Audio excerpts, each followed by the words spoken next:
Geography. Why we need to study geography for UPSC? Why? Because it was environment. First thing, why we need to study geography? Because, yeah.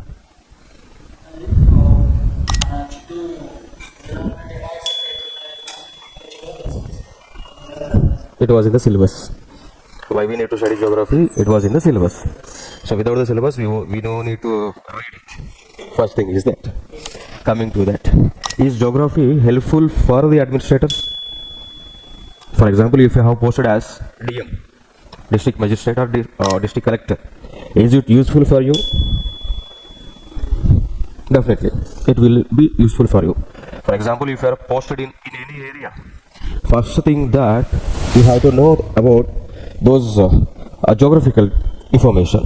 You have to know that physiography, you have to know that climate, you have to know that minerals which was present there, minerals and mines.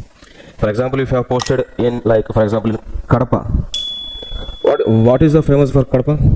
Which mineral is present there? That is different one, related to geography, like limestone. You can find a lot of limestone mines over there. Yeah, limestones. So whenever you reach to, for example, if you are posted as a district magistrate, district collector in Kadapa, first you need to understand about what are the minerals present over there. You need to know details about the people. You need to know details about their literacy rate, sex ratio, district GDP means GD, like gross domestic product of that district. Then only you can make the policies, right? Then only you can make the policies. Then only you can take the decisions to influence the people of that district. For example, if the literacy rate is very low, for example, if the literacy rate is 50%, what is the national literacy rate as per the 2011 census? It's around 74%. National literacy rate is 74%. But in your district, for example, Kadapa, if you have taken Kadapa, if it is a literacy rate is around 60%, then what you have to do?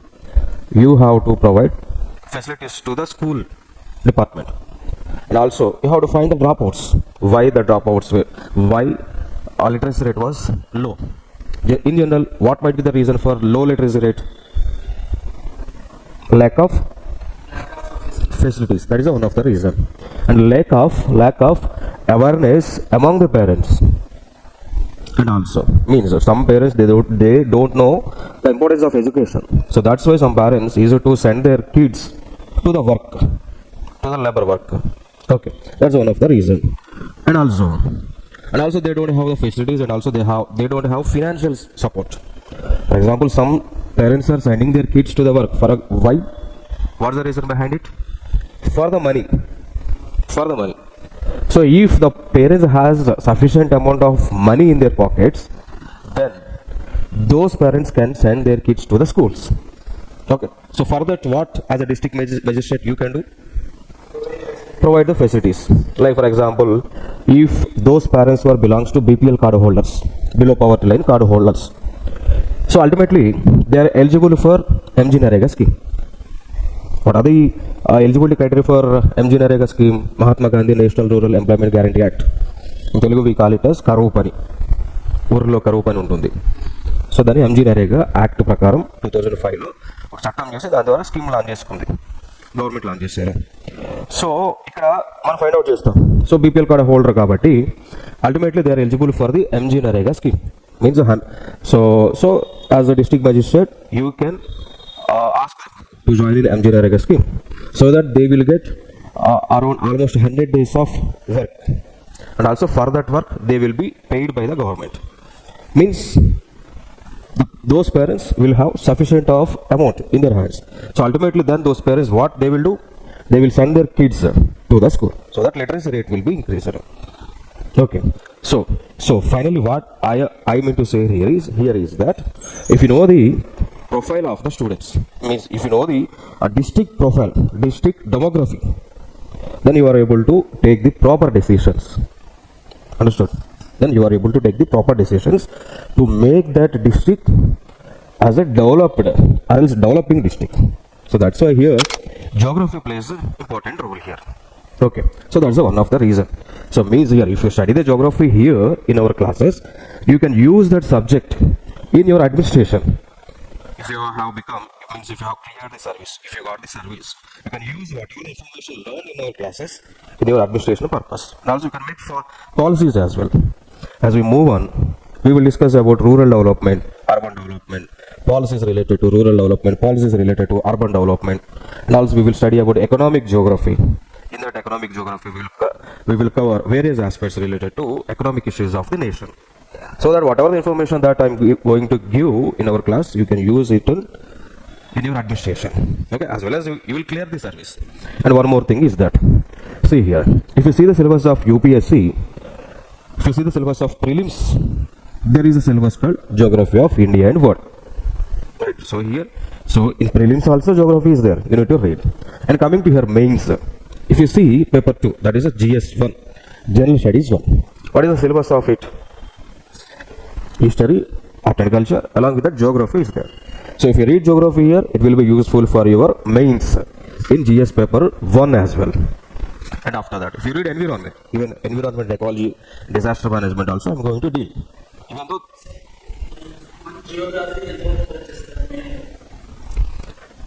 మెయిన్స్లో అంటే మనకి even ఎస్ఏస్లో కూడా cover అవుతుంది. Some times we get essays ఇప్పుడు మన SA paper రాయాల్సి ఉంటుంది. కొన్ని సందర్భాల్లో ఎస్ఏలో కూడా జోగ్రఫీ అడుగుతూ ఉన్నారు, ఛాన్సెస్ ఉన్నాయి. ఈవెన్ జోగ్రఫీలో నేర్చుకునే ఇన్ఫర్మేషన్ని you can use it in essays as well. Okay, so ఇక్కడ జిఎస్ పేపర్ 1లో ఎస్ఏ కవర్ అవుతుంది, జిఎస్ 1లో కవర్ అవుతుంది. మళ్ళీ ఎకనామిక్ డెవలప్మెంట్, ఎకనామిక్స్తో కలిసి మనకి ఎన్విరాన్మెంట్ ఎకాలజీ ఉంటుంది. సో అక్కడ కూడా మనకి ఎన్విరాన్మెంట్ ఎకాలజీ కవర్ అవుతుంది, డిఎం కవర్ అవుతుంది. దాని తర్వాత if you have chosen optional as geography optional తీసుకున్నారు అనుకోండి, అక్కడ కూడా పేపర్ 1 మొత్తం కంప్లీట్గా old geography, Indian geography, paper 2 అక్కడ కూడా మీకు కవర్ అవుతుంది. సో అంటే జోగ్రఫీ అనేటువంటిది మల్టిపుల్గా మీకు యూజ్ అవుతుంది. కొన్ని సబ్జెక్ట్స్ అయితే ఓన్లీ ప్రిలిమ్స్లోనే ఉంటాయి, మెయిన్స్లో ఉండవు. అట్లా కాకుండా ఈ జోగ్రఫీ మీకు అన్నిటికీ యూజ్ అవుతుంది. స్టేట్ ఎగ్జామ్స్ రాసుకోవచ్చు, నేషనల్ ఎగ్జామ్స్ రాసుకోవచ్చు, యూపీఎస్సీ కానీ ఎస్ఎస్సీ కానీ some other exams. Okay, so ఇది జోగ్రఫీ సంబంధించి. సో ఫైనల్గా మనం సబ్జెక్ట్లోకి వెళ్ళిపోదాం. Okay, so geography. So why we need to, what is the meaning of geography? Geo means earth, graphy means analysis. So analysis of the earth. ఇంకొక subject ఉంటుంది geology అంటాం. So అది కూడా అర్త్ గురించే, but we study about internal of the earth. Geology అనేటువంటిది we concentrate on minerals and mines. Where we get minerals and mines? Beneath the crust, sometimes on the crust, below the crust. Okay, so geology completely deals about minerals and mines, means related to internal of the earth. Geography deals about external of the earth. So we do the analysis of the external features of the earth. So that's a geography. Okay, so coming to here, and one more thing here. Okay, we discuss later. So we starts with the NCERT. Coming to here NCERT. Why we need to read NCERT for UPSC? For basic foundation. One thing is that, are we getting any questions from NCERT? Definitely we are getting questions from NCERT. Sometimes if you have seen previous year question papers, you get to know that direct questions, including options.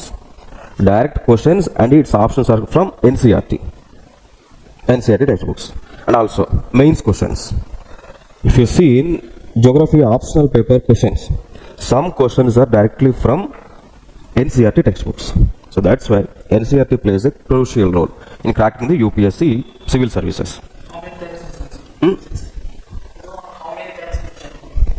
Revision you have to do many times until you understand the subject.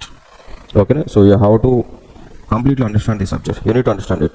Okay, until then you have to do the revision. And one more thing is that in general human being, we use it to forget the information after 7 days. It's a general tendency. After 7 days we use it to forget it. So for that what we have to do? We have to do the revision. So before the exam also we have to do the revision. One thing is that, so how we can do the revision before the examinations?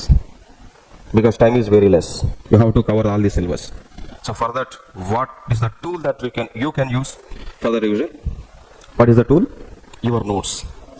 Your notes plays an important role. And also the notes was written by you, but not any others. So whatever the content you put in your notes, that is yours. And also that whenever you write the some information in your notes, మన notes రాస్తున్నామంటే మనకు అర్థమైందనే కదా, మన own నోట్స్లో రాస్తా ఉన్నాం. So own నోట్స్లో రాసినటువంటి notes అప్పటికైనా మీకు గుర్తుంటుంది. It last for ever. Okay, so that's why writing the notes is very important. Okay, and also we will provide the handouts as well. Rao's Academy will provide the handouts as well. Okay, that's the thing. So like we will enter into the main subject. So we starts with the 6th class NCERT. So here the title is the Earth in the solar system. The Earth in the solar system. Okay, so here what is universe first? Tell me that. What is universe?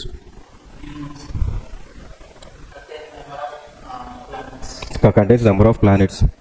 How many solar systems we have in universe? Solar system. Yeah. Is the only one solar system or any other available in the universe? Infinity.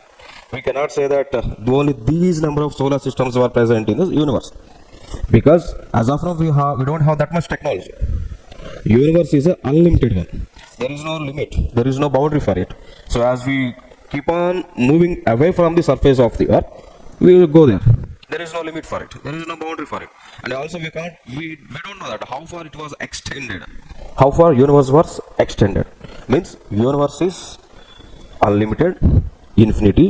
Whatever the matter available, it was present. It was a part of universe. Clear. So in the similar way, in the universe, solar system is one of the minute particle. ఇప్పుడు సముద్రం అంతా తీసుకుంటే ఒక universe అనుకుంటే, ఆ యూనివర్స్లో solar system అనేటువంటిది ఒక చిన్న పార్టికల్, చిన్న డ్రాప్ అన్నట్టు. దాన్ని బట్టి అర్థం చేసుకోండి. పసిఫిక్ ఓషన్ అనేటువంటిది it is the largest ocean on the earth. So in that small drop similar to solar system. In that solar system we have how many planets? 8 planets. So previously it was 9 planets. In the year 2006, before 2006, we have 9 planets. Now we have only 8 planets. Okay. So as of now we have 8 planets. In the previous, like I have changed it 9 to 8. Okay. So we have, as of now, we have 8 planets in our solar system. And also, who is the king for our solar system? Surya. Sun is the king. So without the sun, can we have life? No. So without the sun, we don't have any life. So what is the advantage of sun? Why we need lighting? Protein. Energy.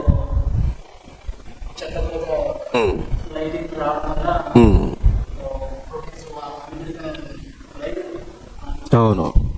So without the sun, we can't survive. We are getting complete energy from the sun.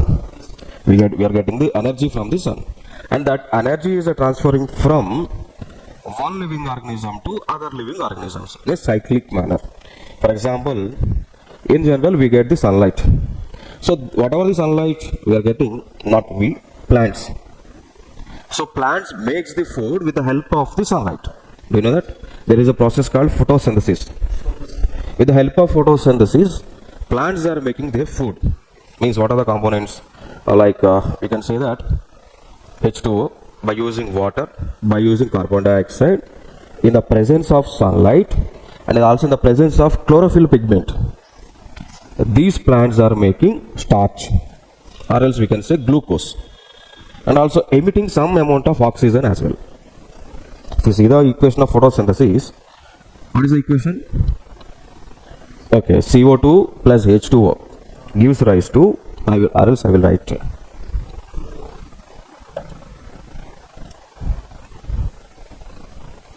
So here the equation is that carbon dioxide, whenever it mixes with the water under the sunlight, so sun is the most important one for our survival. Okay.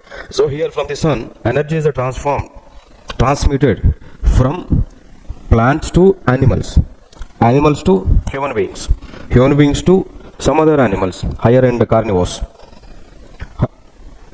From carnivores to whenever they die, from them energy is transmitted to worms.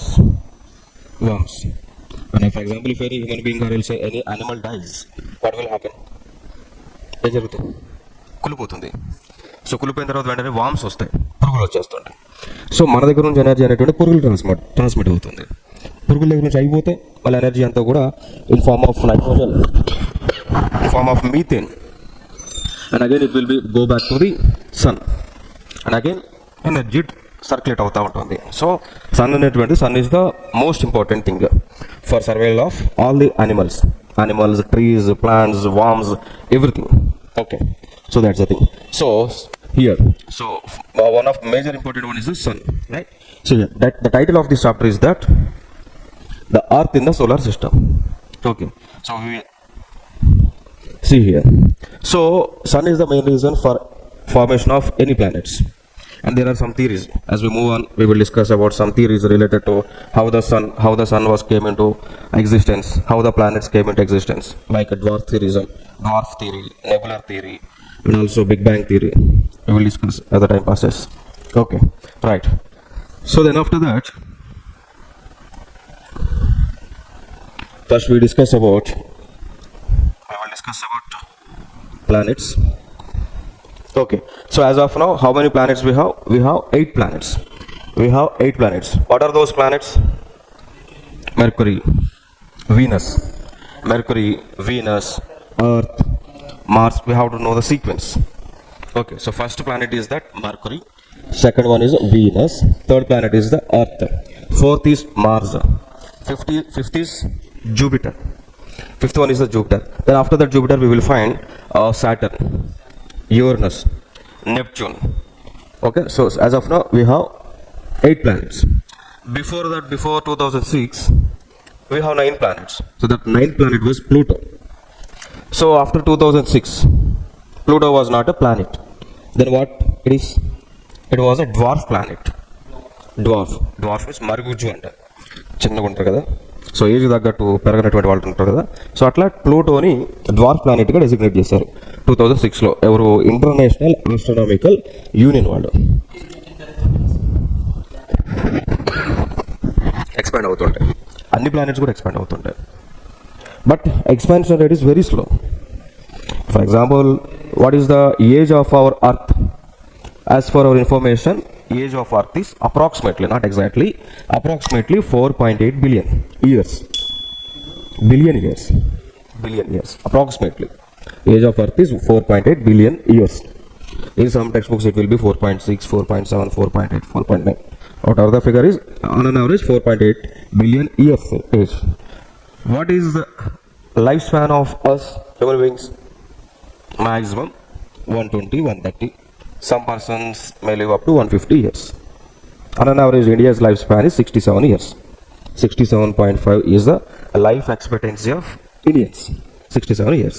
Okay. So, here the expansion rate of universe, planets, sun is very slow. So that's why we can't see that instant change of expansion of the celestial bodies. And one more thing is that recently we have seen that height of the Himalayas is also increasing. Even they are saying that as of now, previously height of Mount Everest is 8,848 meters, but its height is increasing. Why it was increasing? Because there is a process of expansion is going on. And also some more reasons were there, like endogenetic, some internal forces were also one of the reason for the enhance or else increase of the height of those Himalayas. అది మనం తర్వాత discuss చేద్దాం. హిమాలయాల యొక్క height అనేటువంటిది పెరుగుతూ ఉంది. కారణం ఏంటి అంటే అదొక ప్రాసెస్, అది డ్రిఫ్ట్ థియరీ అని ఉంటుంది, దాంట్లో ఎక్స్ప్లెయిన్ చేస్తాను, ఇక్కడ కన్ఫ్యూజ్ అవ్వకుండా ఉండడానికి. ఓకే, సరే. సో ఇక్కడ మనకి ప్లానెట్స్కి వచ్చేద్దాం. సో ప్లూటో అనేటువంటిది ప్లానెట్ కాదు. ఎందుకు అంటున్నారంటే it doesn't have the characteristics of the planet. And also in compared to the size, it is very small. So that's why Pluto was not a planet as of now. And also one thing, so what is the rotation path of these planets around the sun? Orbital. Okay, orbits. Okay, like they rotate, or else we can say that elliptical orbit. For example, if it is our sun, all the planets are rotating around the sun in the elliptical orbit. This is the elliptical orbit. We have different types of orbits, like for example, if it is sun, circular orbits we have. These planets are revolving and rotating around the sun in elliptical orbit. Okay, so that's why due to this elliptical orbit also we see changes in the seasons. ఇప్పుడు summer season ఉంది అండి, summer season ఎట్లా form అవుతుంది, ఎందుకు form అవుతుంది అంటే earth అనేటువంటిది elliptical ఫార్మేట్లో ఉంది కాబట్టి. సన్ అనేటువంటిది, ఈ అర్త్ అనేటువంటిది సన్కి దగ్గరగా వచ్చింది అనుకోండి, what we get, which season we get, summer season. If the earth is very far away from the sun, which season we get winter season, winter seasons అట్లా. సో ఈ పాత్ అనేటువంటిది elliptical ఉండటం వల్ల కూడా మనకి సీజన్స్ పైన effect చూపిస్తూ ఉంటుంది. Okay, so that's one of the thing. So all the planets are rotating around the sun in a fixed orbits and also in elliptical form. ఇది ప్రీవియస్ ఇయర్ క్వశ్చన్. ఓకే, ఈ sun అనేటువంటిది sun చుట్టూ planets తిరుగుతూ ఉండేది. ఇప్పుడు మనం చెప్తున్నాం, అంతకుముందు కొన్ని థియరీస్ ఉన్నాయి మనకి, జియోసెంట్రిక్ థియరీ అని, హీలియోసెంట్రిక్ థియరీ అని. సో జియోసెంట్రిక్ థియరీ అనేటువంటిది ఏం చెప్పేది అంటే, అంతకుముందు అంటే ఇంత టెక్నాలజీ లేనప్పుడు అర్త్ అనేటువంటిది కాన్స్టెంట్గా ఒక ప్లేస్లో ఉండి అర్త్ చుట్టూ సన్స్ ప్లానెట్స్ అన్ని తిరుగుతామని అంటారు. ఇప్పుడు ఈవెన్ మనకి జ్యోతిష్యం చూడండి, ఆస్ట్రాలజీ, వాళ్ళు ఏమంటారు, sun is also one of the planet అంటారు, గ్రహం అంటారు. రాహుకేతులు గ్రహాలు, సూర్యుడు గ్రహాలు అంటారు. భూమి చుట్టూ గ్రహాలన్నీ కూడా తిరుగుతున్నాయి అంటారు. నిజమా? వాళ్ళు చెప్పే ప్రాసెస్ ఏంటి, జియోసెంట్రిక్ అంటారు. బట్ యాక్చువల్గా ఇప్పుడు మనకి ఎగ్జిస్ట్ అయినది ఏంటి, heliocentric model. Okay, so heliocentric.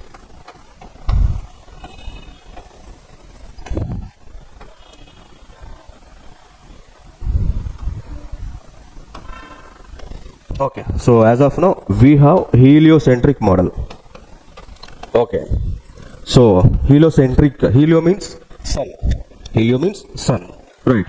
So sun is at the center and all the planets are revolving and rotating around the sun. Okay, so this is the hypothesis, this is the theory that we are following. So before that geocentric theory was followed. So adi geocentric ఇప్పుడు ఆస్ట్రేలియాలో కూడా అదే follow అవుతా ఉన్నారు. Okay, then after that, so this is the our solar system. Sun is here, Mercury is the very nearest one, Venus, third one is that Earth, fourth one is the Mars. Then after that Jupiter, Saturn, Uranus and Neptune. Pluto is not a planet, it is a dwarf planet. Okay, so totally we have 8 planets. And coming to here, up to here, where up to here, so count how many planets were there, 4 planets. So these 4 planets are solid in state, solid state. These planets are solid in state. Okay, these planets are solid planets. And also these 4 planets, Mercury, Venus, Earth, Mars, these planets are also known as inner planets as well as solid planets. Why we are calling them as solid planets? Because they are solid, they are in the state of solid. For example, if Earth is also solid planet, means we have crust, it is very rigid one, it's not like gases. Okay, and after that the planets, these planets 4, what are those? Jupiter, Saturn, Uranus, Neptune. So these 4 planets are gaseous planets, gaseous. So these planets doesn't have fixed shape. These 4 planets doesn't have fixed shape. Okay, and also these 4 planets are also known as outer planet. It's one of the UPSC prelims previous year question. In one of the statement they have given that like Earth, Saturn, Jupiter, Neptune are part of outer planets. Is it true or false?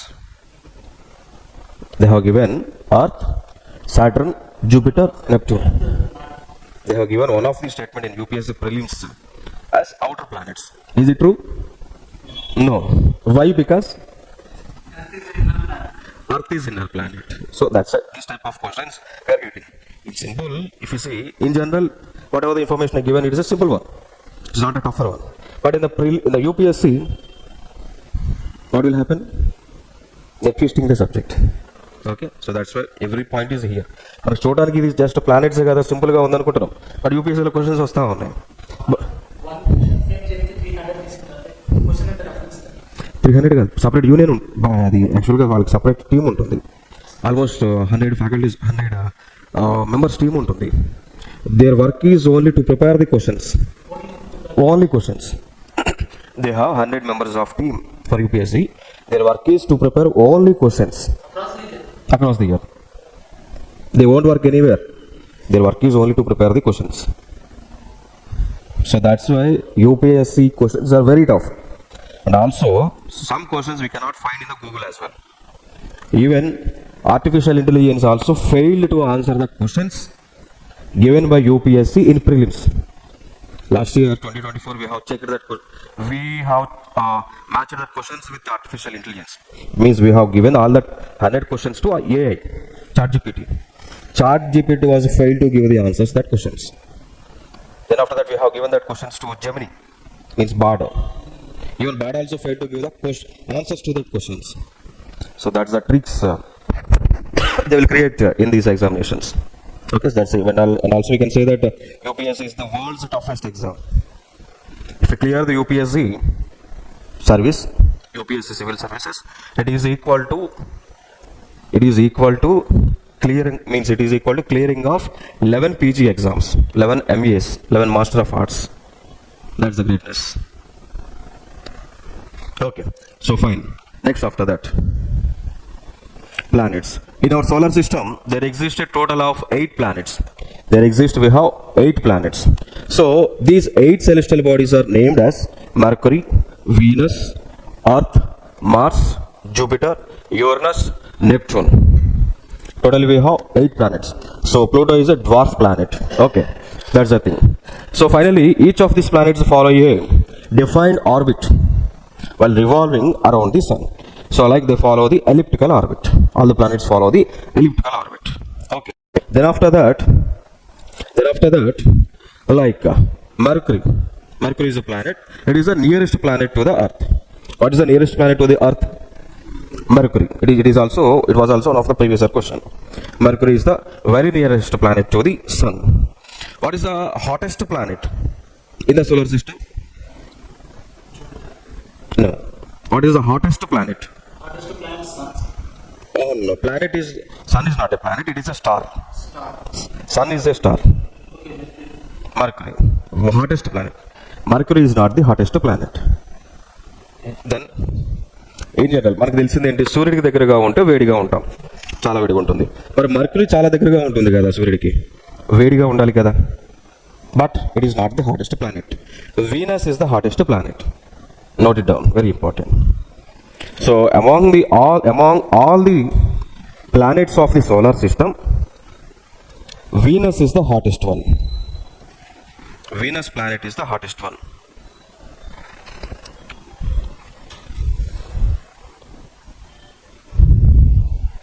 And this Venus planet is also known as brightest star. This Venus planet is also known as brightest star, morning star, evening star,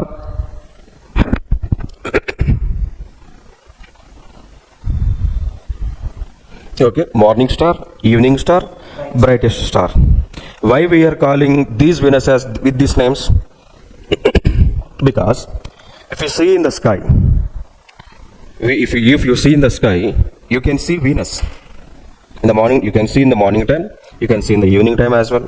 And also it is the brightest among all the 8 planets. So that's why these names were given to Venus.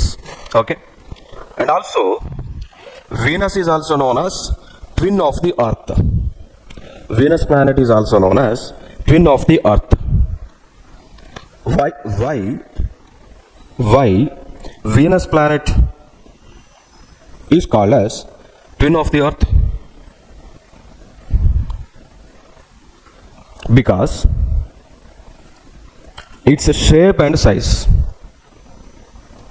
Its shape and size. Because it is a shape and size.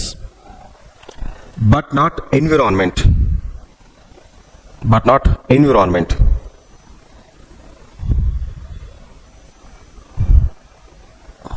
Venus అనేటువంటి దాన్ని భూమికి కవలలుగా పిలుస్తుంటారు.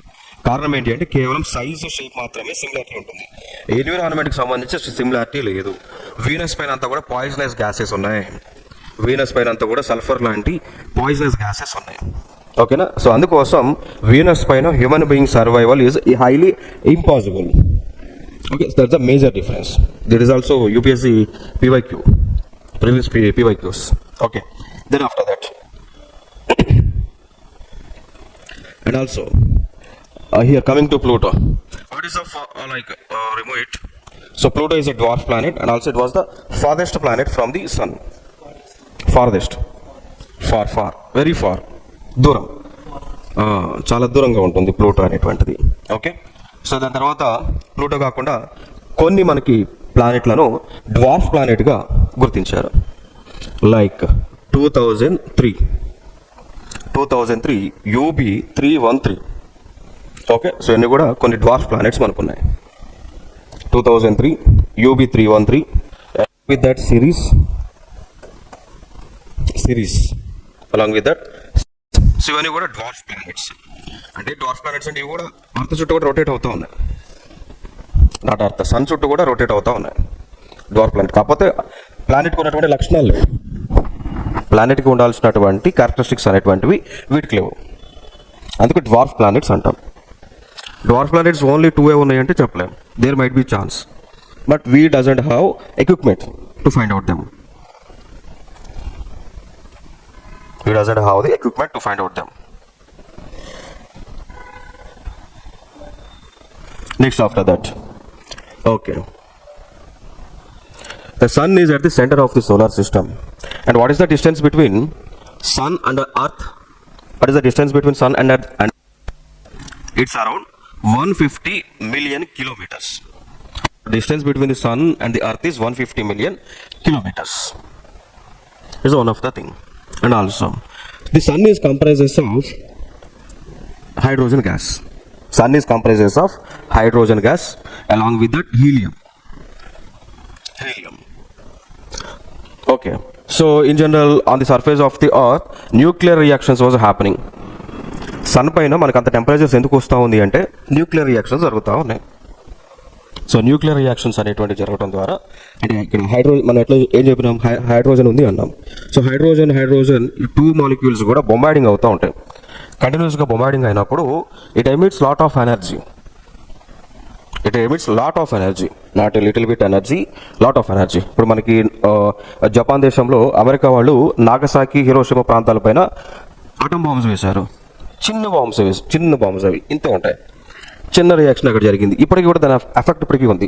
వాళ్ళు ఎప్పుడో World War II టైంలో 1945 టైంలో America వాళ్ళు ఈ జపాన్ పైన వేసిన హైడ్రోజన్ బాంబ్స్, న్యూక్లియర్ బాంబ్స్ ఏవైతే ఉన్నాయో దాని ఇంపాక్ట్ ఇప్పటికీ కూడా ఉంది. రేడియేషన్ వస్తూ ఉంది. సో ఇప్పటికీ అక్కడ ఆ ప్లేస్లో గ్రాస్ అనేటువంటిది మొలవట్లేదు. అంటే అంత హై ఇంపాక్ట్ అనేటువంటిది ఉంటుంది. చిన్న హైడ్రోజన్ పార్టికల్స్ బొంబార్డింగ్ అయ్యి ఎనర్జీ రిలీజ్ అయినప్పుడు. బట్ ఇక్కడ ఈ సన్ పైన ఈ హైడ్రోజన్ బొంబార్డింగ్ జరిగి ఎనర్జీ రిలీజ్ అయ్యేటువంటి ప్రాసెస్ బిలియన్స్ అన్నట్టు. బిలియన్స్ హైడ్రోజన్ అంటే అటామిక్ బాంబ్స్ వేస్తే అంత ఇంపాక్ట్ వస్తుందో అంత ఇంపాక్ట్ కంటిన్యూస్గా సన్ పైన జరుగుతూ ఉంటుంది. And also sun is also expanding. Still sun is expanding. Okay, so there is no limit for it. It ఉంది. All the planets are expanding. And also మనకు ఒక థియరీ ఉంటుంది. థియరీ ఎట్లా అంటే మనకి ఒక మదర్ పార్టికల్ అనేటువంటిది ఉంది విశ్వంలో, చిన్న పార్టికల్. కంప్లీట్గా అదేం జరిగింది అంటే ఆ పార్టికల్ దగ్గరికి చుట్టూ ఉన్న డస్ట్ పార్టికల్స్ అన్నీ కూడా రావటం స్టార్ట్ అయింది. ఇప్పుడు చిన్న పార్టికల్, మదర్ పార్టికల్ ఉండేది, ఒక చిన్న పార్టికల్ అది. దాని చుట్టూ కూడా యూనివర్స్లో ఉన్న డస్ట్ పార్టికల్స్ అన్నీ కూడా దగ్గరికి రావడం మొదలైంది. డస్ట్ పార్టికల్స్ అన్నీ కూడా దగ్గరకు వచ్చినాయి. క్రమేపీ అన్ని దగ్గర దానికి ఏం జరిగిందంటే ఇట్లా రౌండ్గా తిరిగేటువంటి ఒక ఫినామినా వచ్చేసింది అన్నట్టు. రొటేషన్ అయ్యేటువంటి ఒక ఫినామినా వచ్చింది ఆటోమేటిక్గా. అది ఎందుకు వచ్చింది అనేది అది ఎవరికి తెలియదు. సో క్రమేపీ ఇది తిరుగుతూ ఉంటే దాని చుట్టూ కూడా ఉన్నటువంటి డస్ట్ పార్టికల్స్ అన్ని కూడా ఒక దగ్గరికి అట్రాక్ట్ చేస్తూ ఉంది. గ్రావిటేషనల్ ఫోర్స్ ద్వారా చిన్న పార్టికల్ ఉండేది తిరుగుతూ ఉంది. దాని గ్రావిటేషనల్ ఫోర్స్ ద్వారా ఇక విశ్వంలో ఉన్నటువంటి డస్ట్ పార్టికల్స్ అన్ని కూడా ఒక దగ్గరికి వచ్చి పెద్ద బాడీగా తయారైంది.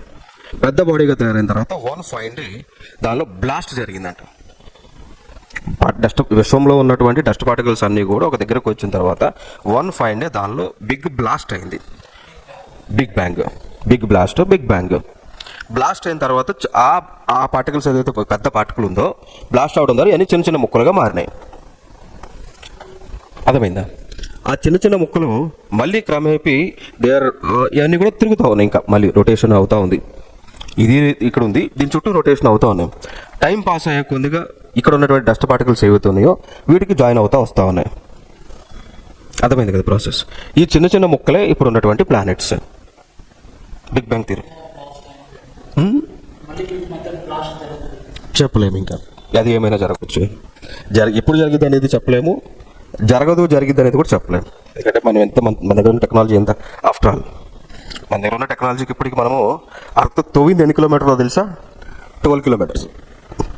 12 కిలోమీటర్స్ మాత్రమే అర్త్ లోపలికి మనం వెళ్ళగలిగినాం. అంత మాత్రం మన దగ్గర టెక్నాలజీ ఉంది తెలుసా? రష్యా ఫస్ట్ తవ్వింది, రష్యా ఓన్లీ 10 కిలోమీటర్స్ మాత్రమే వెళ్ళారు. ఇప్పుడు మనం ఫర్దర్గా నేర్చుకుంటాం. అంటే ఇది అర్థం అనుకుంటే 3500 కిలోమీటర్స్ ఉంటుంది లోపలికి. లోపల మనకు కోర్ వస్తుందా, కోర్ ఉంటుందా, కోర్ నుంచి కస్టిక్ డిస్టెన్స్ 3500 కిలోమీటర్స్ రేడియస్. అంటే ఆల్మోస్ట్ 7000 వేసుకోండి, ఇక అప్రాక్సిమేట్గా 7000 ఉంటుంది డయామీటర్. అంటే రేడియస్ చూడాలి, ఎందుకంటే ఇట్లా వచ్చాము మళ్ళీ ఇటు వస్తే అవుటర్ లేయర్ గిట్ట పోతాం. ఫర్ ఎగ్జాంపుల్ ఇండియా ఉందనుకోండి, ఇండియాకి క్వైట్ ఆపోజిట్లో ఉన్న కంట్రీకి దగ్గరికి రీచ్ అవుతాం అన్నట్టు. మన ముందంతా కూడా పైనే కదా. సో అట్లా. సో ఫైనల్గా హియర్ రేడియస్ ఇస్ 3500 కిలోమీటర్స్. అంత లెంత్లో మనం ఎంత వెళ్ళాం? Just we have knowledge about up to 12 kilometres. అంటే రష్యా వాళ్ళు ఇన్స్టెంట్గా ఫస్ట్ 10 కిలోమీటర్స్ వెళ్ళారు, దాన్ని మళ్ళీ ఇంకా డెప్త్ పెనిట్రేట్ చేస్తే 2 కిలోమీటర్స్ వరకు రీచ్ అయ్యారు. 12 కిలోమీటర్స్ మాత్రమే వెళ్ళారు. మళ్ళీ చైనా రీసెంట్గా ఆల్మోస్ట్ 2023లో మళ్ళీ చైనా ఈ ప్రాజెక్ట్ స్టార్ట్ చేసింది. వాళ్ళ కంట్రీలో వాళ్ళు కూడా అర్త్ని తవ్వి లోపలికి వెళ్ళే ప్రయత్నం చేస్తూ ఉన్నారు. రష్యా టు వాళ్ళు వెళ్ళింది, మరి వాళ్ళు వెళ్ళగలరా లేదనేటువంటిది చూద్దాం, ఫ్యూచర్లో ఏం జరిగిందో చూద్దాం. ఎందుకు why only we have reached up to 12 kilometers? Because whenever we go inside of the earth, proportionately temperature plus pressure increases. Whenever we go inside of the earth, gradually temperature and pressures are increasing. అంత temperature pressure పెరుగుతున్నప్పుడు దాన్ని with stand అయ్యేటువంటి drilling bits కావాలి. మనం తవ్వాలనుకోండి, bore వేయాలనుకోండి, ఏం కావాలి మనకి? Drilling bits కావాలి, మెటీరియల్ కావాలి. ఆ డ్రిల్లింగ్ చేసేటువంటిది లైక్ మంచి సింపుల్గా చెప్పాలంటే స్క్రూ డ్రైవర్. ఆ మెటీరియల్ నిలబడాలి కదా, మెల్ట్ అవ్వకుండా ఉండాలి కదా. 12 కిలోమీటర్స్ వరకు వెళ్ళామంటే lot of millions of temperature అక్కడ ఉంటుంది. ఆ మిలియన్స్ ఆఫ్ టెంపరేచర్ తట్టుకునేటువంటి మెటీరియల్ మన దగ్గర ఉండాలి కదా, లేదు. Highest density material iridium. It has lot of density. ఆ ఇరిడియం కంటే పవర్ఫుల్ మెటల్ని కానీ మినరల్ కానీ కనిపెట్టగలిగితేనే ఇంకా మనం పెనిట్రేట్ అవ్వగలం. ఇరిడియం అనేటువంటిది it is the highest density material. So with that Russians have made drilling bits. So with that iridium drilling bit we were able to reach only up to 12 kilometers. So if you have able to find out new mineral which can withstand millions of degree centigrade temperature, then only we can go inside of the earth. But coming to your outer atmosphere, how far we have reached? We are able to reach to Mars as well. Right, Indian government means Mars, we have launched Mars orbital mission. We call it as Mangalyaan. So మనకున్న టెక్నాలజీతో just 500 crores ఖర్చుతో earth నుంచి మార్స్కి మనకు వెళ్ళగలిగినాం. వరల్డ్లోనే gun షాట్లో success అయింది మనమే, without any failures. Budget కూడా only 500 CR. Just ఒక బాలీవుడ్ లేదంటే ఒక బాహుబలి లాంటి సినిమా బడ్జెట్తో మనం మార్స్ గ్రహానికి సింగిల్ షాట్లో వెళ్ళగలిగాం. That's the greatness of the our Indians. Mangalyaan. USA లాంటి వాళ్ళు ఫెయిల్ అయ్యారు, జపాన్ లాంటి వాళ్ళు ఫెయిల్ అయ్యారు, చైనా వాళ్ళు ఫెయిల్ అయ్యారు. బట్ మనకు జస్ట్ 500 crores వెళ్ళగలిగినామంటే మన కెపాసిటీ ఎట్లా ఉందో చూడండి. అంటే మనం మార్స్ గారికి వెళ్ళగలిగినాము, అర్త్ లోపలికి వెళ్ళలేకపోతున్నాం. చూసారా ఎంత గమ్మత్తు? సో దట్స్ ద గ్రేట్నెస్ అనమాట. That's the greatness of our earth, universe, nature. Okay, that's the thing. So finally here, so what is happening here?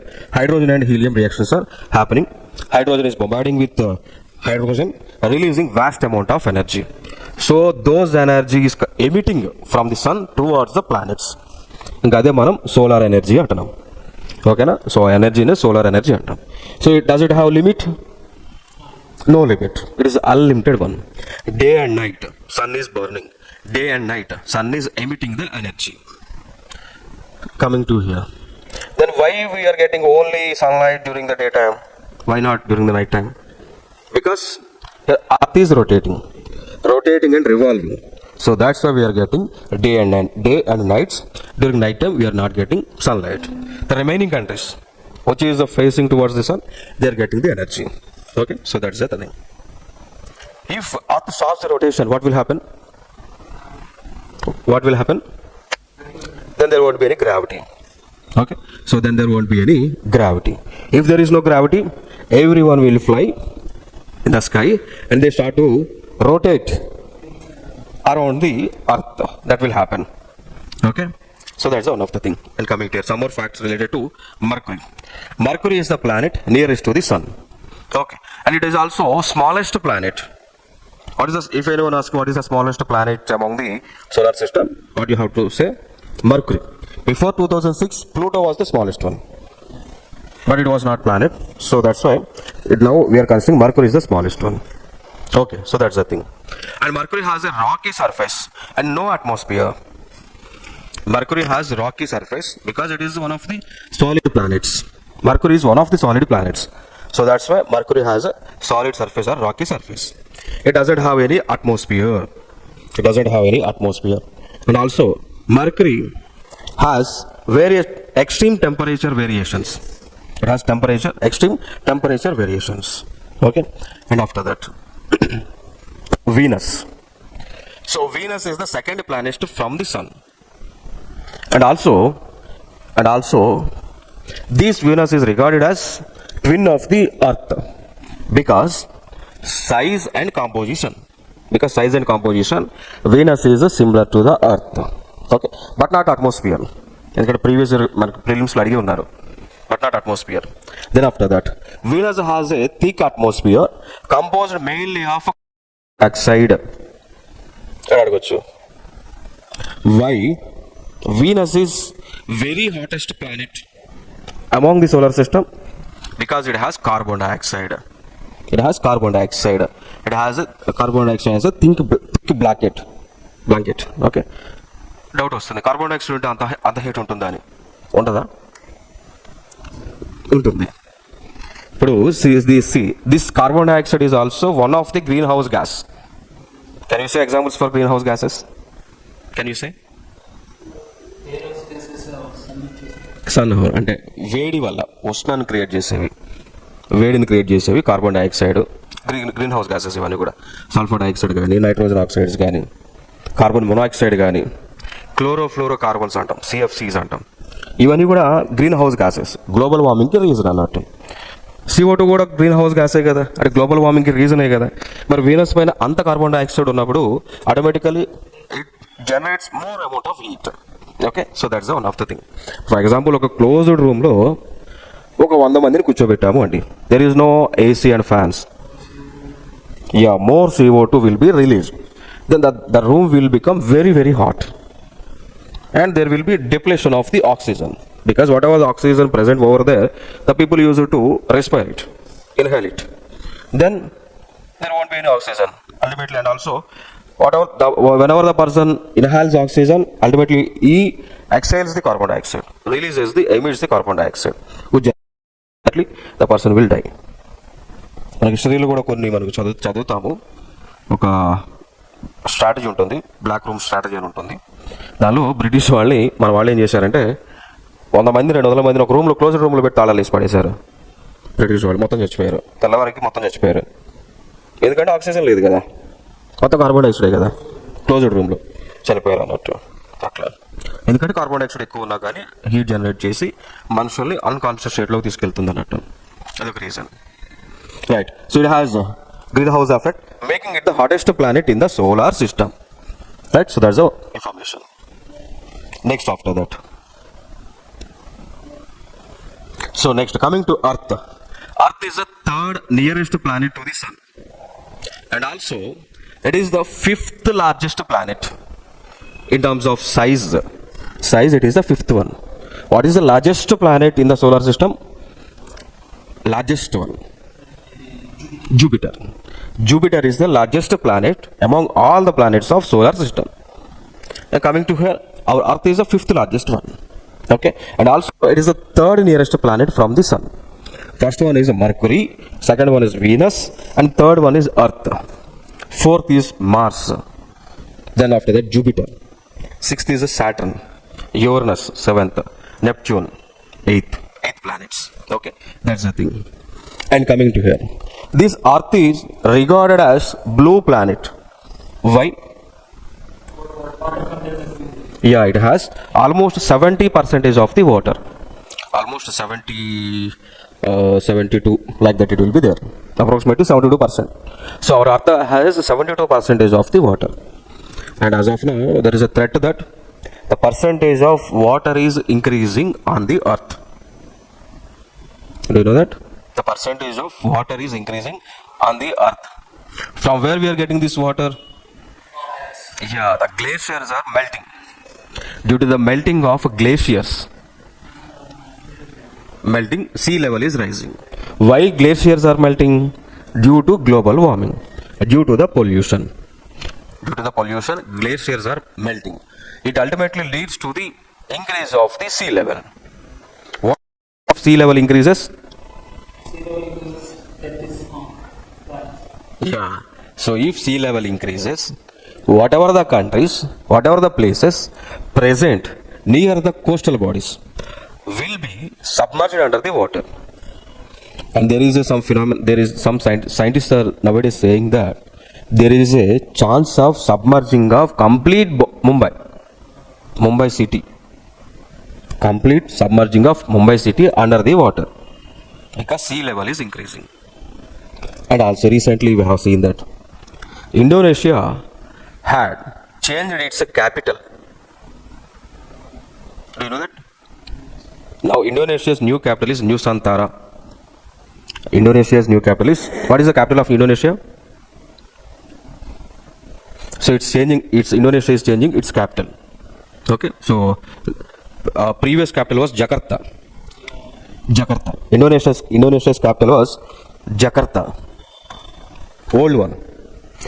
This Jakarta, for example, if it is Indonesia, this Jakarta was located near the coastal area. So now Indonesia had shifted its capital to Nusantara.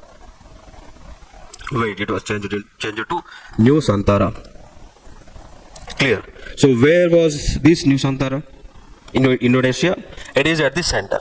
Why it has changed?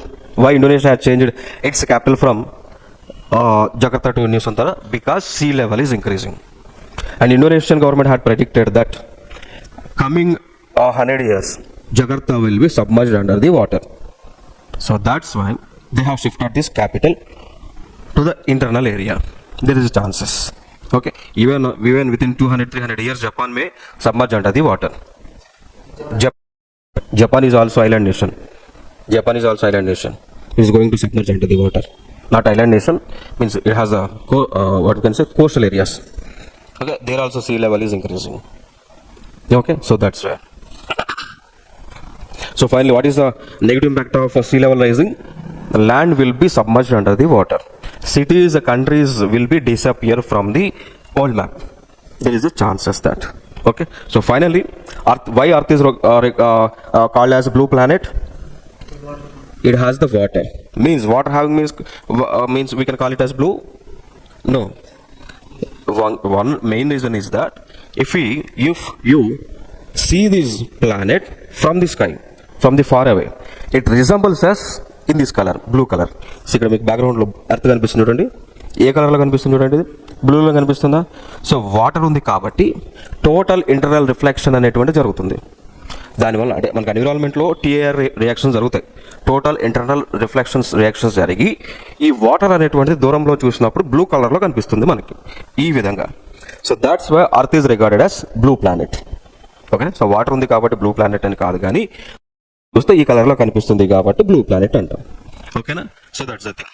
And what's the shape of our mother earth?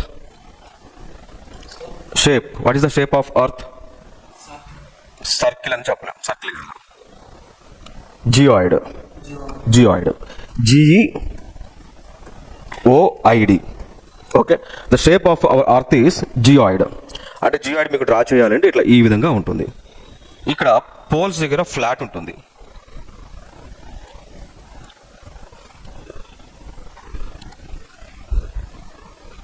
ఈ విధంగా shape ఉంటుంది అర్త్కి. అర్థమైందా? Poles, north pole దగ్గర south pole దగ్గర flat ఉండి ఈ మిగిలినంతా కూడా ఈ విధంగా కర్వ్ ఉంటుంది. సో ఆ షేప్ని మనం జియాయిడ్ అంటాం. ఆ జియాయిడ్ అనేటువంటి షేప్ ఓన్లీ అర్త్కి మాత్రమే ఇచ్చాం. ఇక ఏ బాడీని కూడా మనం జియాయిడ్ అని పిలవం. So geoid is particularly the name given to shape of the earth. Okay, that if anyone asks what is the shape of the earth, you can say that shape of the earth is geoid. Okay, but not circle. Circle lo undadu. Circle ante anni all the radius equal. Circle, if you say that if any body is a circle, what is the main characteristic that it obey? Its radius should be equal in all the directions. But coming to here its radius is not equal. It varies. Okay, so that's why we have given the name as geoid is the shape for the earth. Okay, because it has a flattened surface at the poles. That's one of the reason. Next after that, moon. What is the natural satellite for earth? Moon. Why we are calling moon satellite? Because it revolves around the earth. If any body, if any object rotates around any body, we call it as a satellite. We have some artificial satellites. Do you know that? మనకు ఉపగ్రహాలు ఉన్నాయి కదా, idea ఉందా? GSAT కానీ లేదా communication satellites, navigation satellites ఉన్నాయా? అవన్నీ కూడా ఎందుకు? అర్త్ చుట్టూ తిరుగుతున్నాయి కాబట్టి శాటిలైట్స్ అన్నాం. దే ఆర్ ఆర్టిఫిషియల్ వన్, ఎందుకంటే మనమే కదా పంపించింది. బట్ ఇక్కడ ఈ మూన్ అనేటువంటిది ఏం జరుగుతుంది? న్యాచురల్గా అర్త్ చుట్టూ జరుగుతుంది. ఇది కూడా సేమ్ బిగ్ బ్యాంగ్ థియరీ ప్రకారం ఏంటి అంటే, once upon a time moon was a part of earth. Once upon a time big bang theory ప్రకారము మూన్ అనేటువంటిది అర్త్లో ఒక పార్ట్ అన్నట్టు స్ప్లిట్ అయింది. బిగ్ బ్యాంగ్ థియరీ ప్రకారం స్ప్లిట్ అయ్యి ఆ మూన్ అనేటువంటిది రొటేట్ అవుతా ఉంది. ఇప్పుడు రీసెంట్గా మనకి డౌన్ టు అర్త్ మ్యాగజైన్లో కూడా వచ్చింది. ఏమని వచ్చింది అంటే, the age of moon is equal to age of the earth అని. డౌన్ టు అర్త్ మ్యాగజైన్, మొన్న మ్యాగజైన్లో వచ్చింది ఇది. The age of earth is equal to age of the moon అని అంటా ఉన్నారు. సో దాన్ని బట్టి ఇంకొక ఆర్టికల్ దాంట్లో మెన్షన్ చేశారు అంటే, so due to this radio dating method we found that the age of two bodies, celestial bodies are equal, they are form at the same age అని చెప్తా ఉన్నారు. And also they are the part అన్నారు, they are part of it అంటున్నారు. ఓకేనా? Recent మొన్న United States of America వాళ్ళు, సో United States of America వాళ్ళు కూడా మొన్న శాటిలైట్ని పంపించారు. ఆల్మోస్ట్ ఒక 15 days అవుతుంది. మూన్ పైన వాళ్ళు అల్టిమేట్గా శాటిలైట్ పంపించారు. వాళ్ళ ఇంటెన్షన్ ఏంటి అంటే, మూన్ పైన వాటర్ ఉందా లేదని టెస్ట్ చేయడానికి. రిజల్ట్ ఏమొచ్చిందంటే, మూన్ పైన వాటర్ ఉందని వచ్చింది. మూన్ పైన వాటర్ ఉంది అని వచ్చింది అన్నట్టు. ఆ వాటర్ ఎట్లా ఉందంటే సాలిడ్ ఫామ్లో ఉంది అంట. సాలిడ్ ఫామ్లో ఉంది వాటర్. అంటే వాటర్ ఉంది అంటే ఎప్పుడో ఉండేది అర్త్తో పార్ట్ అని చెప్తున్నారు. ఇప్పుడు అర్త్ పైన మనకు ఈ వాటర్ ఉంది కదా, సో అప్పుడులో ఈ మూన్ అనేటువంటిది అర్త్తో కలిసి ఉన్నప్పుడు మూన్ పైన కూడా వాటర్ ఉంది. అందుకోసమే ఇప్పుడు కూడా మొన్నే మనకు ఒక 15 days అవుతుంది వాళ్ళు శాటిలైట్ పంపించి, సో మూన్ పైన కూడా వాటర్ ఉందని చెప్తున్నారు. ఇక దానివల్ల ఇంకొక అడ్వాంటేజ్ ఏంటి అంటే, ఏమంటున్నారంటే, water was present on the moon, so with the help of that water we can survive on the moon, and also we can use that water as a fuel for the more experiments అని చెప్తా ఉన్నారు. ఇప్పుడు ఎట్లా వాటర్తో fuel ఎట్లా మనం generate చేయవచ్చు? Water ద్వారా ఫ్యూల్ జనరేట్ చేయవచ్చు. For example, if it is a water, if you do the electrolysis, it can be broken into H2 plus O2. Balance చేస్తే రియాక్షన్ని 2H2 plus O2 అవుతుంది. క్లియర్ కదా? 2H2 plus O2 అవుతుంది. H2 is a gas, hydrogen gas. O2 is also hydrogen gas. So how we are producing green hydrogen gas? With the same method. By the same method, electrolysis method లో green hydrogen మనం produce చేయగలుగుతా ఉన్నాం. So ఎనర్జీని produce చేస్తూ ఉన్నాం. ఇదే green హైడ్రోజన్తో vehicles, buses నడుస్తూ ఉన్నాయి. Indian government start చేసిన project, India's first green hydrogen bus launch చేసుకున్నాం మనం. Okay, so that's the thing. So చెప్తా ఉన్నాను. సో ఫైనల్గా there was a presence of water as per the United States of America's report. Okay, next after that, so it orbits around the earth about 27 days. So like 27 approximately, it will be around 27 to 28 days. So how many days moon is taking to complete one orbit rotation around the earth? 28 days. So that's why we call it as 28 days as lunar month. ఇప్పుడు మనం phone recharge చేస్తే 28 days ఇస్తాం అన్నాడు. ఏమంటున్నాడు అంటే మేము లోనర్ month follow అవుతున్నాం అంటున్నాడు. 28 డేస్కి రీజన్ అదే అన్నట్టు. దానివల్ల నష్టం మనకి, వాళ్ళకి అడ్వాంటేజ్ అన్నట్టు. మంత్ అండ్ ఇయర్ మొత్తంలో ఒక నెల వాళ్ళకి అడిషనల్గా వస్తుంది అన్నట్టు, అంతే కదా. మంత్కి ఒక 2 రోజులు వస్తాయి అనుకుంటే 12 నెలలు 12 2 24 రోజులు ఎక్స్ట్రా వస్తే ఒక నెల వాళ్ళు రీఛార్జ్ కలుస్తున్నట్టు టెలికామ్ కంపెనీస్కి. 1 month అడ్వాంటేజ్ అని చూస్తున్నారు అట్లా. సో అట్లా. Next, only one side of the moon is visible from earth. Why?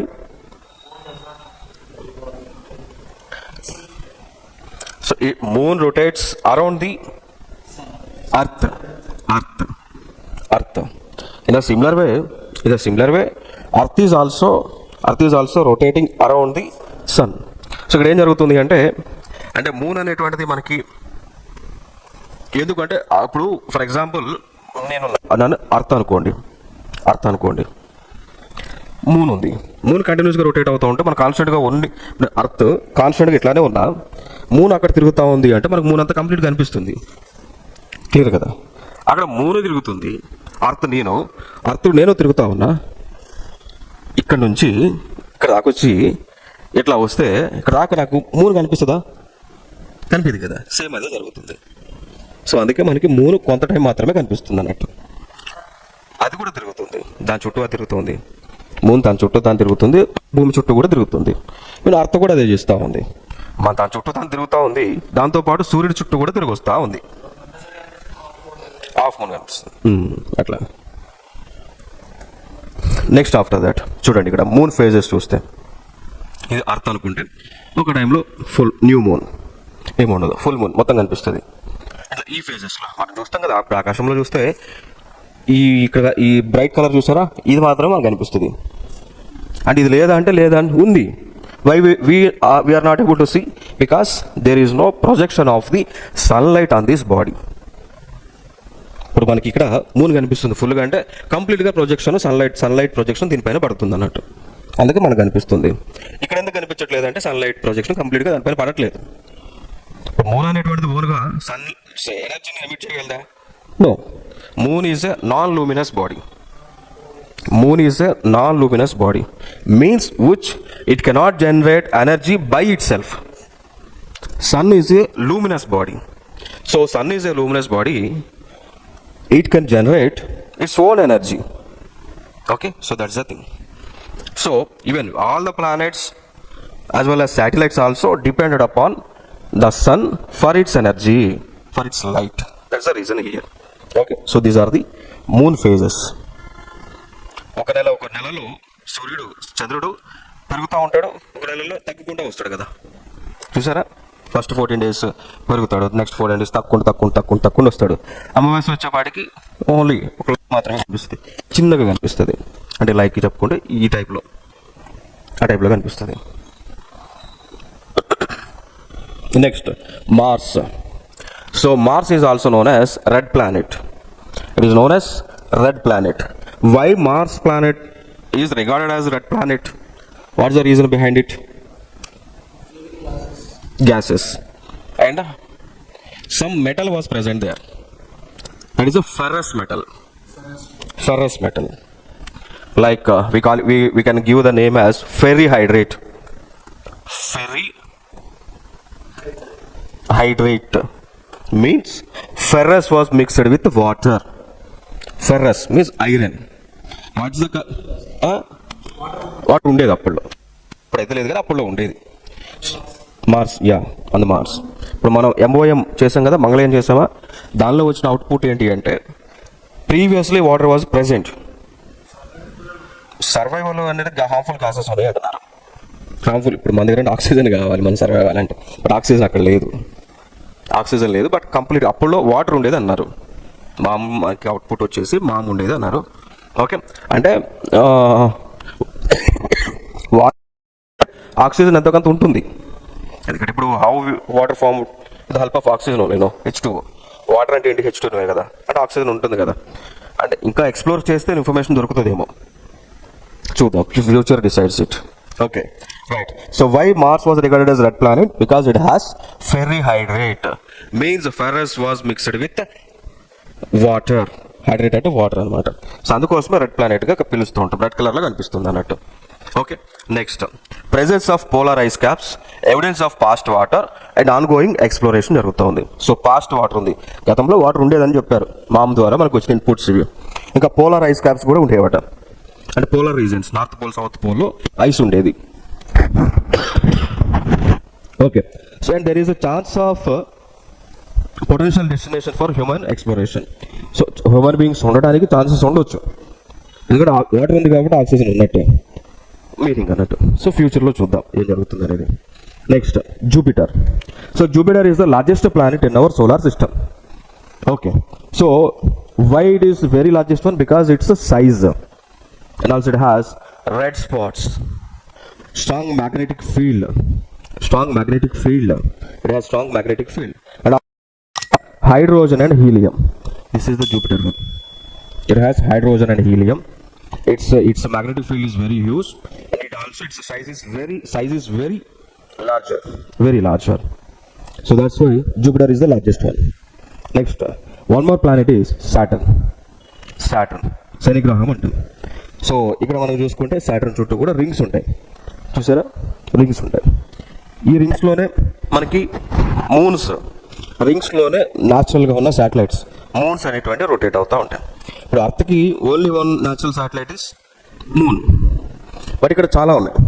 But ఇక్కడ మనం చూసుకుంటే ఈ సాటర్న్కి మూన్స్ చాలా ఉంటాయి. జూపిటర్కి కూడా మూన్స్ ఉన్నాయి. జూపిటర్కి ఎన్ని మూన్స్ ఉన్నాయో తెలుసా? 82 ఉన్నాయి.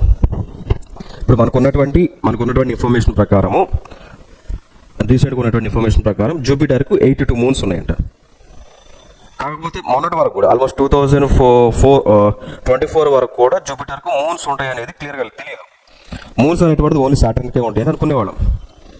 బట్ యూఎస్ఏ వాళ్ళు జూసీ మిషన్ లాంచ్ చేశాక, జూసీ మిషన్ అంటే జూపిటర్ ఎక్స్ప్లోరేషన్, ఆ మిషన్ స్టార్ట్ చేసిన తర్వాత వాళ్ళు కనిపెట్టింది ఏంటి అంటే 82 మూన్స్ అనేటువంటివి జూపిటర్కు ఉన్నాయని కనిపెట్టారు.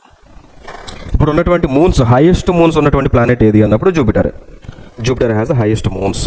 ఓకే, ప్రీవియస్గా మనం సాటర్న్ అనుకునేవాళ్ళం, బట్ జూసీ మిషన్ తర్వాత తెలిసిన విషయం ఇది. ఓకేనా, next. So it has rings of ice. Saturn rings are made mainly of ice particles and rocky fragments. చూసాం కదా, ఇప్పుడు ఈ చుట్టూ కూడా ఈ బెల్ట్ అంతా కూడా మనకి ఈ రింగ్స్లో అంతా కూడా they are made up of ice particles and rock fragments, and also moons are part of this rings. Clear కదా? Okay, so Saturn is a gas గైన్ primarily composed of hydrogen and helium. So అక్కడ మనకి జూపిటర్కి కూడా ఏ gas ఉంది అన్నాం? Hydrogen and helium. Same ఇక్కడనే సాటర్న్కి కూడా hydrogen and helium అనేటువంటిది ఉంది. సన్కి which type of gases present over the sun? Hydrogen and helium ఉంటుంది. Okay, and after that, so Saturn has a fast rotation completing one day in about 10.7 hours అండి. Earth rotate అవ్వడానికి sun చుట్టూ ఎంత time పడుతుంది? అది sun చుట్టూ earth తిరగడానికి 1 day పడుతుంది. అంటే ఎన్ని hours? 23 hours. 23 hours 56 minutes 4 seconds. ఓకేనా? So for completing of 1 day for hour earth it takes around 23 hours 56 minutes and 4 seconds. In జనరల్గా 24 అంటూ ఉన్నాం. ఇన్ జనరల్గా మనం 24 hours అని చెప్తా ఉన్నాం. దాని తర్వాత లీప్ ఇయర్ కాన్సెప్ట్ వచ్చింది. ఎట్లా ఐడియా ఉంది ఎందుకు వచ్చిందో? ఇప్పుడు ఫిబ్రవరిలో 29 ఉంటుంది 4 yearsకి ఒకసారి. అది ఎట్లా తీసుకొచ్చాం? ఇప్పుడు దీనిలో మిగిలిపోయినటువంటిది ఉందా? ఆల్మోస్ట్ మనం 3 minutes 56 seconds ఉంది. 3 minutes 56 seconds ప్రతిరోజు కలిపి 4 years మొత్తం కలిపితే 24 hours వస్తుంది అన్నట్టు. ఆ 24 hours తీసుకొచ్చి ఫిబ్రవరిన ఇది 4 సంవత్సరాలకి ఈ మిగిలిపోయిన 3 hours ఇంటూ 3 minutes 56 seconds కదా, అట్లా 365 days ఇంటూ 4 times కలిపితే మనకి 24 అవర్స్ వస్తుంది, అప్రాక్సిమేట్గా 24 అవర్స్ ఉంటుంది. సో దీన్ని తీసుకొచ్చి ఫిబ్రవరిలో 29కి ఒక లీప్ ఇయర్గా పెట్టుకున్నాం.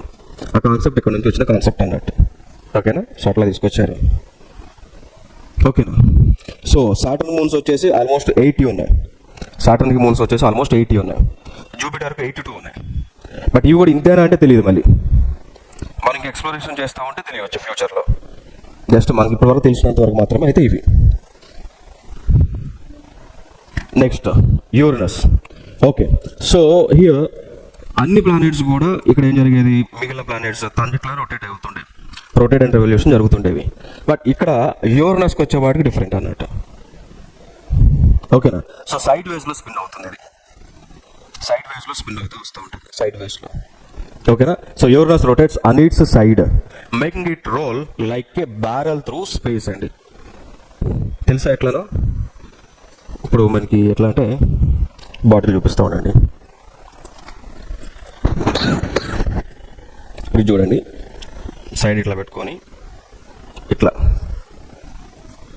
సైడ్ వేస్ ఇట్లా వస్తుంది అన్నట్టు, బ్యారల్ టైప్ వస్తుంది అన్నట్టు. ఇప్పుడు జనరల్గా మిగిలినటువంటి ప్లానెట్స్ ఏంటి, ఒక యాక్సిస్ తీసుకోండి. ఇప్పుడు అర్త్కి ఒక యాక్సిస్ ఉంటుంది, యాక్సిస్ అనేటువంటి తీసుకొని యాక్సిస్ ద్వారా రొటేట్ అవుతుంది. ఇట్లా అర్త్కి ఒక యాక్సిస్ ఉందా, సో యాక్సిస్ ద్వారా రొటేట్ అవుతుంది. అట్లా అన్ని ప్లానెట్స్. బట్ యూరనస్కి వచ్చే వాటికి సైడ్ మీద రొటేట్ అవుతుంది. డ్రమ్ చూసారా, వాటర్ డ్రమ్ చూసారా, దాని ఎట్లా రొటేట్ అవుతుంది, అట్లా రొటేట్ అవుతుంది అన్నట్టు. సో దీనికి ఒక డిఫరెన్స్ ఇది. Okay, then after that, so right, Uranus rotates on its side making it roll like a barrel through the space. Okay, and coming to here, so here it has a frigid and gaseous atmosphere, very strong and gaseous atmosphere. It has gaseous atmosphere and also it has thin rings. ఇప్పుడు మనకి Saturn మనం చూసుకుంటే rings, పెద్ద rings ఉంటాయి. But దీన్ని చూసుకుంటే చిన్న చిన్న రింగ్స్ కనిపిస్తూ ఉంటాయి. సాటర్న్ మనం చూడవచ్చు, సాయంత్రం కూడా మీకు కనిపిస్తుంది. సాటర్న్ ప్లానెట్ కనిపిస్తుంది, సాటర్న్ కనిపిస్తుంది, వీనస్ కనిపిస్తుంది, జూపిటర్ కనిపిస్తుంది, టెలిస్కోప్తో కనిపిస్తుంది. ప్లస్ మీరు ఈ కెనాన్, నికాన్ కెమెరాస్ ఉన్నాయి చూసారా, హై పవర్డ్ లెన్సెస్ ఉంటాయి, దానిలో మీరు చూడవచ్చు. మేము చూసాం, అది కనిపిస్తుంది. సాటర్న్ రింగ్స్ కూడా మీకు నాకు కనిపిస్తాయి, చూడవచ్చు. అది సాయంత్రం పూట పొజిషన్లో ప్లేస్ చేస్తే అది మాకు కనిపిస్తాయి. హై జూమ్స్, మంచి క్వాలిటీ ఉన్న లెన్స్తో జూమ్ చేస్తే కనిపిస్తుంది, ప్లానెట్స్ కనిపిస్తాయి. అట్లా చూడవచ్చు మీరు, క్లియర్ స్కై ఉన్న టైంలో చూడండి, కనిపిస్తాయి. Okay, then after that Uranus has 27 moons. యూరనస్కి వచ్చేసి 27. హైయెస్ట్ మూన్స్ ఉన్నది మాత్రం జూపిటర్, సెకండ్ వచ్చేసి సాటర్న్. ఇప్పుడు ఓల్డ్ బుక్స్లో మీరు చూస్తే Saturn has the highest moons అని ఉంటుంది. బట్ చేంజ్ చేయండి, ఎందుకంటే మనకి రిపోర్ట్స్ వచ్చినాయి కాబట్టి. Jupiter has the highest moons, second place Saturn. Okay, then after that, next after that Neptune. So Neptune is an ice గైన్ primarily composed of water, ammonia and methane ices. Water ఉంది, ammonia ఉంది, methane ఉంది. But మనం నెప్ట్యూన్లో ఉండగలమా? Can we stay in Neptune? Can we live in Neptune? Maybe, but harmful gases ఉన్నాయి ఇక్కడ. Methane is CH4, deadly gas methane అనేటువంటిది. Methane is also green house gas. Methane present ఉంది కాబట్టి మరి చెప్పలేము. అది మనం అంతవరకు ఎవరు పోలేదు కదా ఉండటానికి. పోయి ఉంటే మనకు తెలుసు కదా, కానీ పోలేదుగా. మనం మూన్కే పోవడానికి ట్రై చేస్తూ ఉన్నాం. మూన్కి తెలుసా, యుఎస్ వాళ్ళు వెళ్ళారు, ఇప్పుడు అపోలో ద్వారా వెళ్ళారంటున్నారు 1969లో. బట్ అది ఎవిడెన్స్ అనేటువంటిది ప్రాపర్గా లేదు, ఫేక్ అని అంటూ ఉన్నారు. ఎవిడెన్స్ లేదు. అంటే అట్మాస్ఫియర్ ఉంటుంది, కొన్ని ప్లానెట్స్కి ఉంటుంది, కానీ బట్ మనం సర్వే అవ్వలేము. అవి లేయర్స్. ఇప్పుడు biosphere, lithosphere is nothing but crust, hydrosphere is nothing but water, atmosphere is nothing but presence of gases. ఇటు మొత్తాన్ని కలిపితే బయోస్పియర్ అంటాం. అవి ఇప్పుడు లిథోస్పియర్ కామన్గా ఫోర్ ప్లానెట్స్కి ఉన్నాయి. ఇది మనం ఫస్ట్ చూసాం, మర్కరీ, వీనస్, అర్త్, మార్స్కి లిథోస్పియర్ ఉంది, రిజిడ్ ఉంది కాబట్టి లిథోస్పియర్ ఉంది. హైడ్రోస్పియరు, మార్స్కి హైడ్రోస్పియరు ఉండేది అప్పట్లో, ఇప్పుడైతే లేదంటున్నారు. ఉన్నా మనం అంత ఎక్స్ప్లోర్, ఇక మనకు ఉన్నది చిన్న చిన్న డివైజెస్, మనం ఎలా ఎక్స్ప్లోర్ చేసి ఉంటాం అంత ఉండొచ్చేమో ఇంకెక్కడన్నా కానీ. ఓకే, సో హైడ్రోస్పియర్ మార్స్కి ఉండేది, ఇప్పుడు లేదు. ఇక దాని తర్వాత నెప్ట్యూన్ అంటున్నాం. వాటర్ ఉందంటే నథింగ్ బట్ హైడ్రోస్పియర్. సో ఉంది. దాంతోపాటు హార్మ్ఫుల్ గ్యాసెస్ ఉన్నాయి అక్కడ. మీథేన్ ఉంది, అమోనియం ఉంది, డెడ్లీ గ్యాసెస్ అవి. అక్కడ సర్వైవల్ అంత ఈజీ కాదు. ఓకే, దాని తర్వాత మనం చూసుకుంటే it has most powerful storms in the solar system. ఎందుకు అంటే గ్యాసెస్ కదా మొత్తం, due to gases. So gases వల్ల విపరీతమైన స్టార్మ్స్ వస్తూ ఉంటాయి. ఓకేనా, సో అదొకటి జరుగుతూ ఉంటుంది. Next after that Neptune has fine system of rings although they are not prominent as Saturn. చూసాం కదా, ఇప్పుడు నెప్ట్యూన్కి కూడా రింగ్స్ ఉన్నాయి, but they are not bigger as Saturn. So సాటర్న్కి రింగ్స్ చాలా పెద్దగా ఉంటాయి. అందుకే మనం కంటితో చూసినా కానీ, ఈ లెన్సెస్ ద్వారా చూసినా మనకు కనిపిస్తుంది, బట్ వీటికి రింగ్స్ ఉన్నాయి కానీ కనిపించవు అన్నట్టు, చిన్న రింగ్స్ ఉన్నాయి. ఓకేనా, and it is the 8th planet as well as the farthest planet. Neptune is the 8th planet and also it is the farthest one. Previously, before 2006, Pluto was the farthest one. Okay, so that's the thing. Next after that, Sun is a Mercury planet. Venus, like golden color lo undedi. Almost ఒక 5-6 years back ఒక పక్క సన్ను, ఒక పక్క Venus planets కనిపించినాయి. నేను చూసాప్పుడు alignment recent కూడా అయింది. ఒక 5 years back అయితే నేను చూసాను. ఏం లేకుండా కనిపించింది. వీనస్ డైరెక్ట్ అయితే కనిపించింది. సన్ ఇటు పక్క ఉంది. మధ్యాహ్నం మనకి 9 o'clockకి, మార్నింగ్ 9 o'clockకి సన్ ఇటు పక్క వచ్చి ఈస్ట్లో రైజ్ అవుతుంది కదా, సన్ ఒక పక్క ఉంది. అపోజిట్ సైడ్లో వీనస్ మనకు కనిపించింది 9 o'clockకి. ఒక 5-6 years అవుతుంది అప్పుడప్పుడు కనిపిస్తుంది. అదే ఫస్ట్ టైం అంట అంత దగ్గరగా కనిపించడము. వీనస్ కంటికి కనిపించడం అనేది అది ఫస్ట్ టైం అంట. అర్త్కి చాలా దగ్గరగా వచ్చింది అన్నట్టు. అందులో ఇంక ఇది బ్రైటెస్ట్ ప్లానెట్ కదా, దూరంలో ఉన్న మనకు కనిపిస్తుంది. ఆ లైట్కి మనకు కనిపించింది గోల్డెన్ కలర్లో కనిపించింది. సేమ్ ఇదే కలర్లో కనిపించింది. ఓకేనా, చూడొచ్చు అన్నట్టు.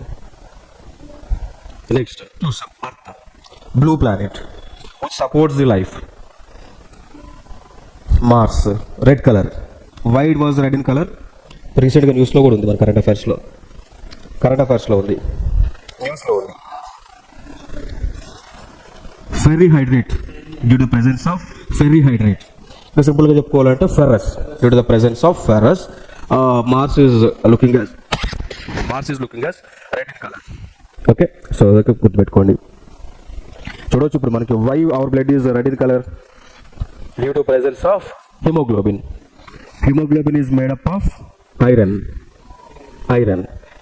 Hemoglobin is made up of ferrous, nothing but iron. So that's why our blood is red in color. And also, why red soil is red in color? Due to the presence of ferrous. That's why red soil is. Why Mars is red in color? Due to the presence of ferrous. Okay, simple. Ferrous ఎక్కడ ఉన్నా కానీ red కలర్లో కనిపిస్తుంది. Next after that, it is a Jupiter, very great one, very largest one, biggest one. It has the maximum moons. Then after that, it is a Saturn planet. It has the rings. Uranus, Neptune. Next, asteroids. Okay, so asteroids are numerous tiny bodies that orbit the sun. So asteroids అంటే ఏం లేవు, చిన్న రాళ్ళు ముక్కలు, చిన్న రాళ్ళు, stones అన్నట్టు. So అంటే ఇవి కూడా ప్రీవియస్లీ ఇదంతా కూడా డస్ట్ పార్టికల్స్, ఇవన్నీ కూడా చిన్నగా ఫామ్ అయినాయి. ఫ్యూచర్లో చెప్పొచ్చేమో దీ small Rocky particles May convert as planets in the future, not now. Chances ఉన్నాయి కదా, ఇప్పుడు ప్రతిదీ కూడా ఖచ్చితంగా జరగదని చెప్పడానికి లేదు. ఫ్యూచర్లో ఏమైనా జరగవచ్చు. ఫర్ ఎగ్జాంపుల్ ఒక 5 years ప్రీవియస్ టైంలో ఓన్లీ మన దగ్గర 2G ఫోన్లు మాత్రమే ఉండేవి. వీడియో కాల్ చేయడానికి పాసిబిలిటీ లేకుండా ఉండేది. 2G జస్ట్ ఓన్లీ ఫోన్ మాట్లాడటం, మెసేజ్ కూడా కీబోర్డ్తో టైప్ చేసి పంపించేవాళ్ళం. ఇప్పుడు మన దగ్గర 5G ఉంది, వీడియో కాల్స్ చేయగలము, లైవ్ క్లాసెస్, స్టూడెంట్స్ అందరూ లైవ్లో అటెండ్ అవుతున్నారు. టెక్నాలజీ అప్గ్రేడ్ అవుతూ ఉంది కదా, ఇంకా 6G రాబోతూ ఉంది. 6G కోసం రీసెర్చ్ చేస్తూ ఉన్నారు. Even Indian government also form Bharat 6G alliance. So 6Gని 6th జనరేషన్ డెవలప్ చేయబోతా ఉన్నాం. దాంట్లో ఇంకా అడ్వాన్స్డ్ స్పీడ్ ఉంటుంది. Almost we got the speed around 1 Tbps. ఇప్పుడు మా దగ్గర ఉన్నది MBPSలో ఉంది, లేదా GBPSలో ఉంది. 1 gigabits per second, 1 gigabits, 2 gigabits, ఇప్పుడు వరకు మనకు 100 gigabits వస్తుంది స్పీడ్. మొబైల్లో మనం చూసుకుంటే ఆల్మోస్ట్ మొబైల్ కూడా కొన్ని మొబైల్ 1 Gbps స్పీడ్ వస్తుంది. 6G వస్తే కనుక టెరాబైట్స్లోకి వెళ్తుంది స్పీడ్. 1 Tbps అంటే 1 Tbps అంటే ఎంత, 1 Tbps స్పీడ్ అంటే ఎంత, ఈజ్ ఈక్వల్ టు 1024 gigabytes. 1024 చూడండి ఇక్కడ 1024 GB is equal to 1 TB, 1 terabyte. 6G వస్తే ఈ స్పీడ్కి రీచ్ అవుతాం. ఇట్లా అంటే సినిమా డౌన్లోడ్ అయిపోద్ది. చాలా వేగంగా ఉంటాయి. ఇంకా వీటికి అంతా IoT టూల్స్ వస్తాయి. ఇంటర్నెట్ ఆఫ్ థింగ్స్ అని చెప్పేసి వాడుతూ ఉంటాం. దాని తర్వాత ఇప్పుడు మనం చూస్తే మెటావర్స్ అని రీసెంట్ వచ్చింది కదా, ఆల్రెడీ వచ్చింది metaverse. Metaverse is nothing but మనం వర్చువల్ వరల్డ్, వర్చువల్ రియాలిటీ అంటాం, ఆగ్మెంటెడ్ రియాలిటీ, ఇవన్నీ కూడా ఎగ్జిస్టెన్స్లోకి వచ్చేస్తాయి అన్నట్టు. ఆల్రెడీ IoT ఉంది మన దగ్గర, ఇంటర్నెట్ ఆఫ్ థింగ్స్ ఉన్నాయి. ఫర్ ఎగ్జాంపుల్ మనం చూసుకుంటే cameras, Alexa, Siri, they are all example for IoTs. మన జస్ట్ ఇక్కడ ఉండి hey Siri switch on AC in my home అనగానే మన ఇంట్లో ఉన్న ఏసీని ఆన్ చేస్తున్నాను. ముందు ఆల్రెడీ ఉంది టెక్నాలజీ. మన ఇంట్లోకి ఇట్లా రాంగ్లోనే లైట్ ఆన్ అవుతుంది. IoT, internet of things. ఎక్కడో యూఎస్లో కంట్రీలో ఉన్న ల్యాప్టాప్ని hey Siri switch on the laptop, password is laptop on అవుతుంది. మనకి ఏ కమాండ్ కావాలని చేసి పెడతా ఉంది. For example, hey Alexa open WhatsApp and send me file our earth file which was located C drive అనగానే లేదా D డ్రైవ్ అనగానే ఓపెన్ చేస్తుంది, ఫైల్ టక్కడగా పంపించేస్తుంది. ఇంటర్నెట్ ఆఫ్ థింగ్స్ ఇంకా వేగంగా జరుగుతాయి 6G యూజ్ చేస్తే మనకి. ఇంకా మెటావర్స్ ఇస్ నథింగ్ బట్ అంటే లైక్ మన విర్చువల్ వరల్డ్ అన్నట్టు. ఒక వ్యక్తి ఇక్కడ లేకపోయినా కానీ ఉన్నట్టు మనం ఇమాజిన్ చేయొచ్చు, క్రియేట్ చేయొచ్చు. కొన్ని ఎలక్ట్రానిక్ డివైసెస్ పెట్టుకుంటే ఆ వ్యక్తి అక్కడ లేకపోయినా ఉన్నట్టు మనకు అనిపిస్తుంటుంది. IoT, internet of things, metaverse, ఇవన్నీ కూడా ఇంకా చాలా స్పీడ్గా జరుగుతాయి అన్నట్టు.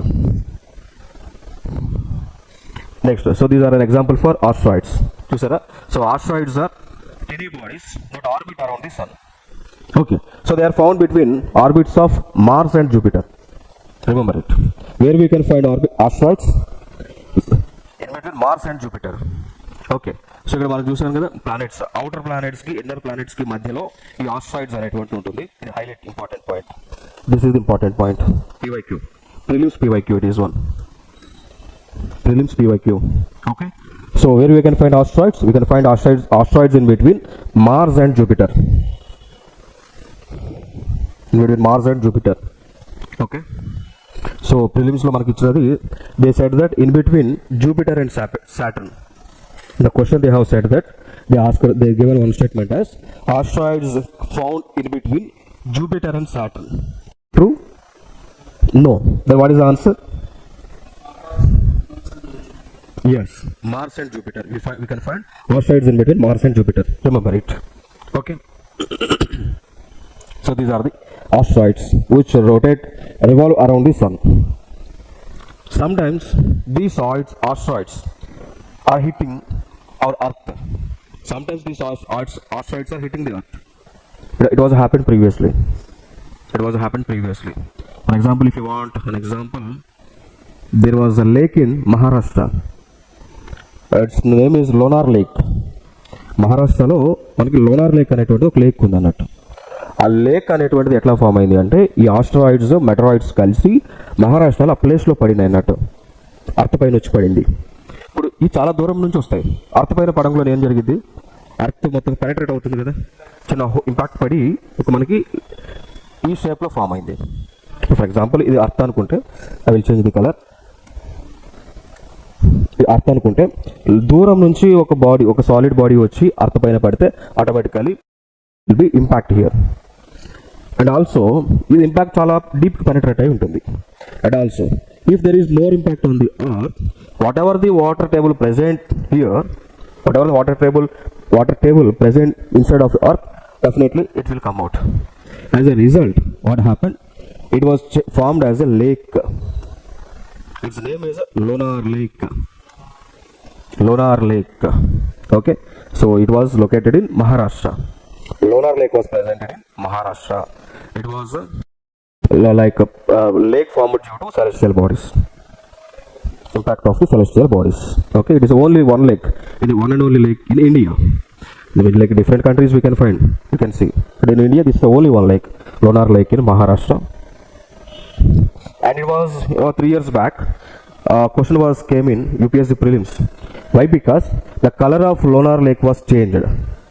The color of Lonar Lake was changed. Why? Because the presence of bacteria. There was a presence of bacteria in water, so the bacteria changed its color. So that's why Lonar Lake was in the news. Color changed to pink color. The water of Lonar Lake water color changed into pink color. Pink. So that's why it is in the news. So that's why in the news means definitely UPS will ask the questions. So UPS already asked the question related to this Lonar Lake. Okay. So that's the thing. So lakes can be formed due to impact of meteoroids and asteroids. There is a chance already formed. One of the example is Lonar Lake. Okay. And also meteoroids are small pieces of rocks that orbit the sun. So what is the difference between asteroid and meteoroids? Asteroid and meteoroids?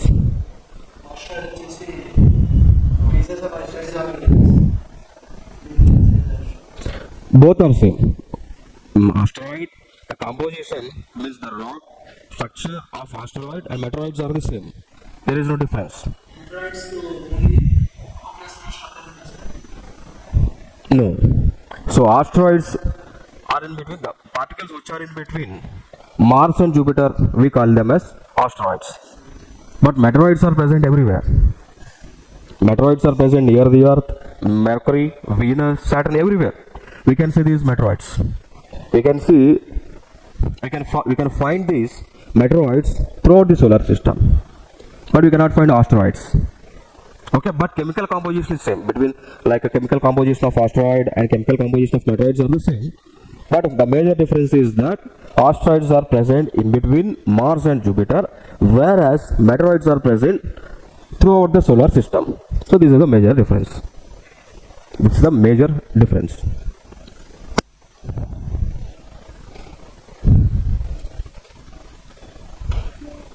Next after that, Milky Way. So what is the Milky Way galaxy? So what is the name of our galaxy? Palakunta. In English we call it as Milky Way. Okay, so galaxy. In this galaxy, our solar system was present. Go structure and chupistanu. Wait. See here. First thing is that universe. See here. Universe.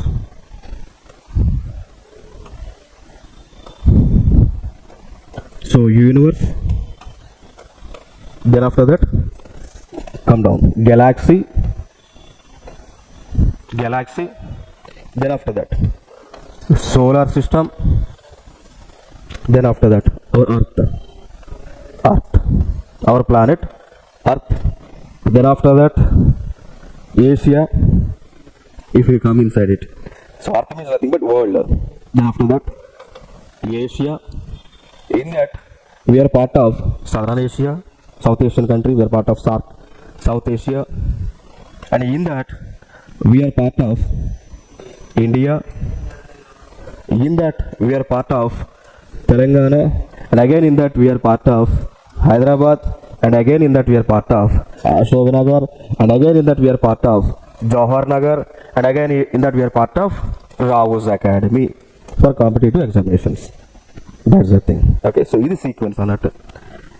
Universe lo any galaxies untayi? How many galaxies were present in universe? Universe unlimited. There is no count. Solar systems were present in our galaxy, that is our Milky Way. 1 or 2? How many solar systems? Mana solar systems, mana galaxy ante ippudu Milky Way, Palapunta. So enni unnai solar systems?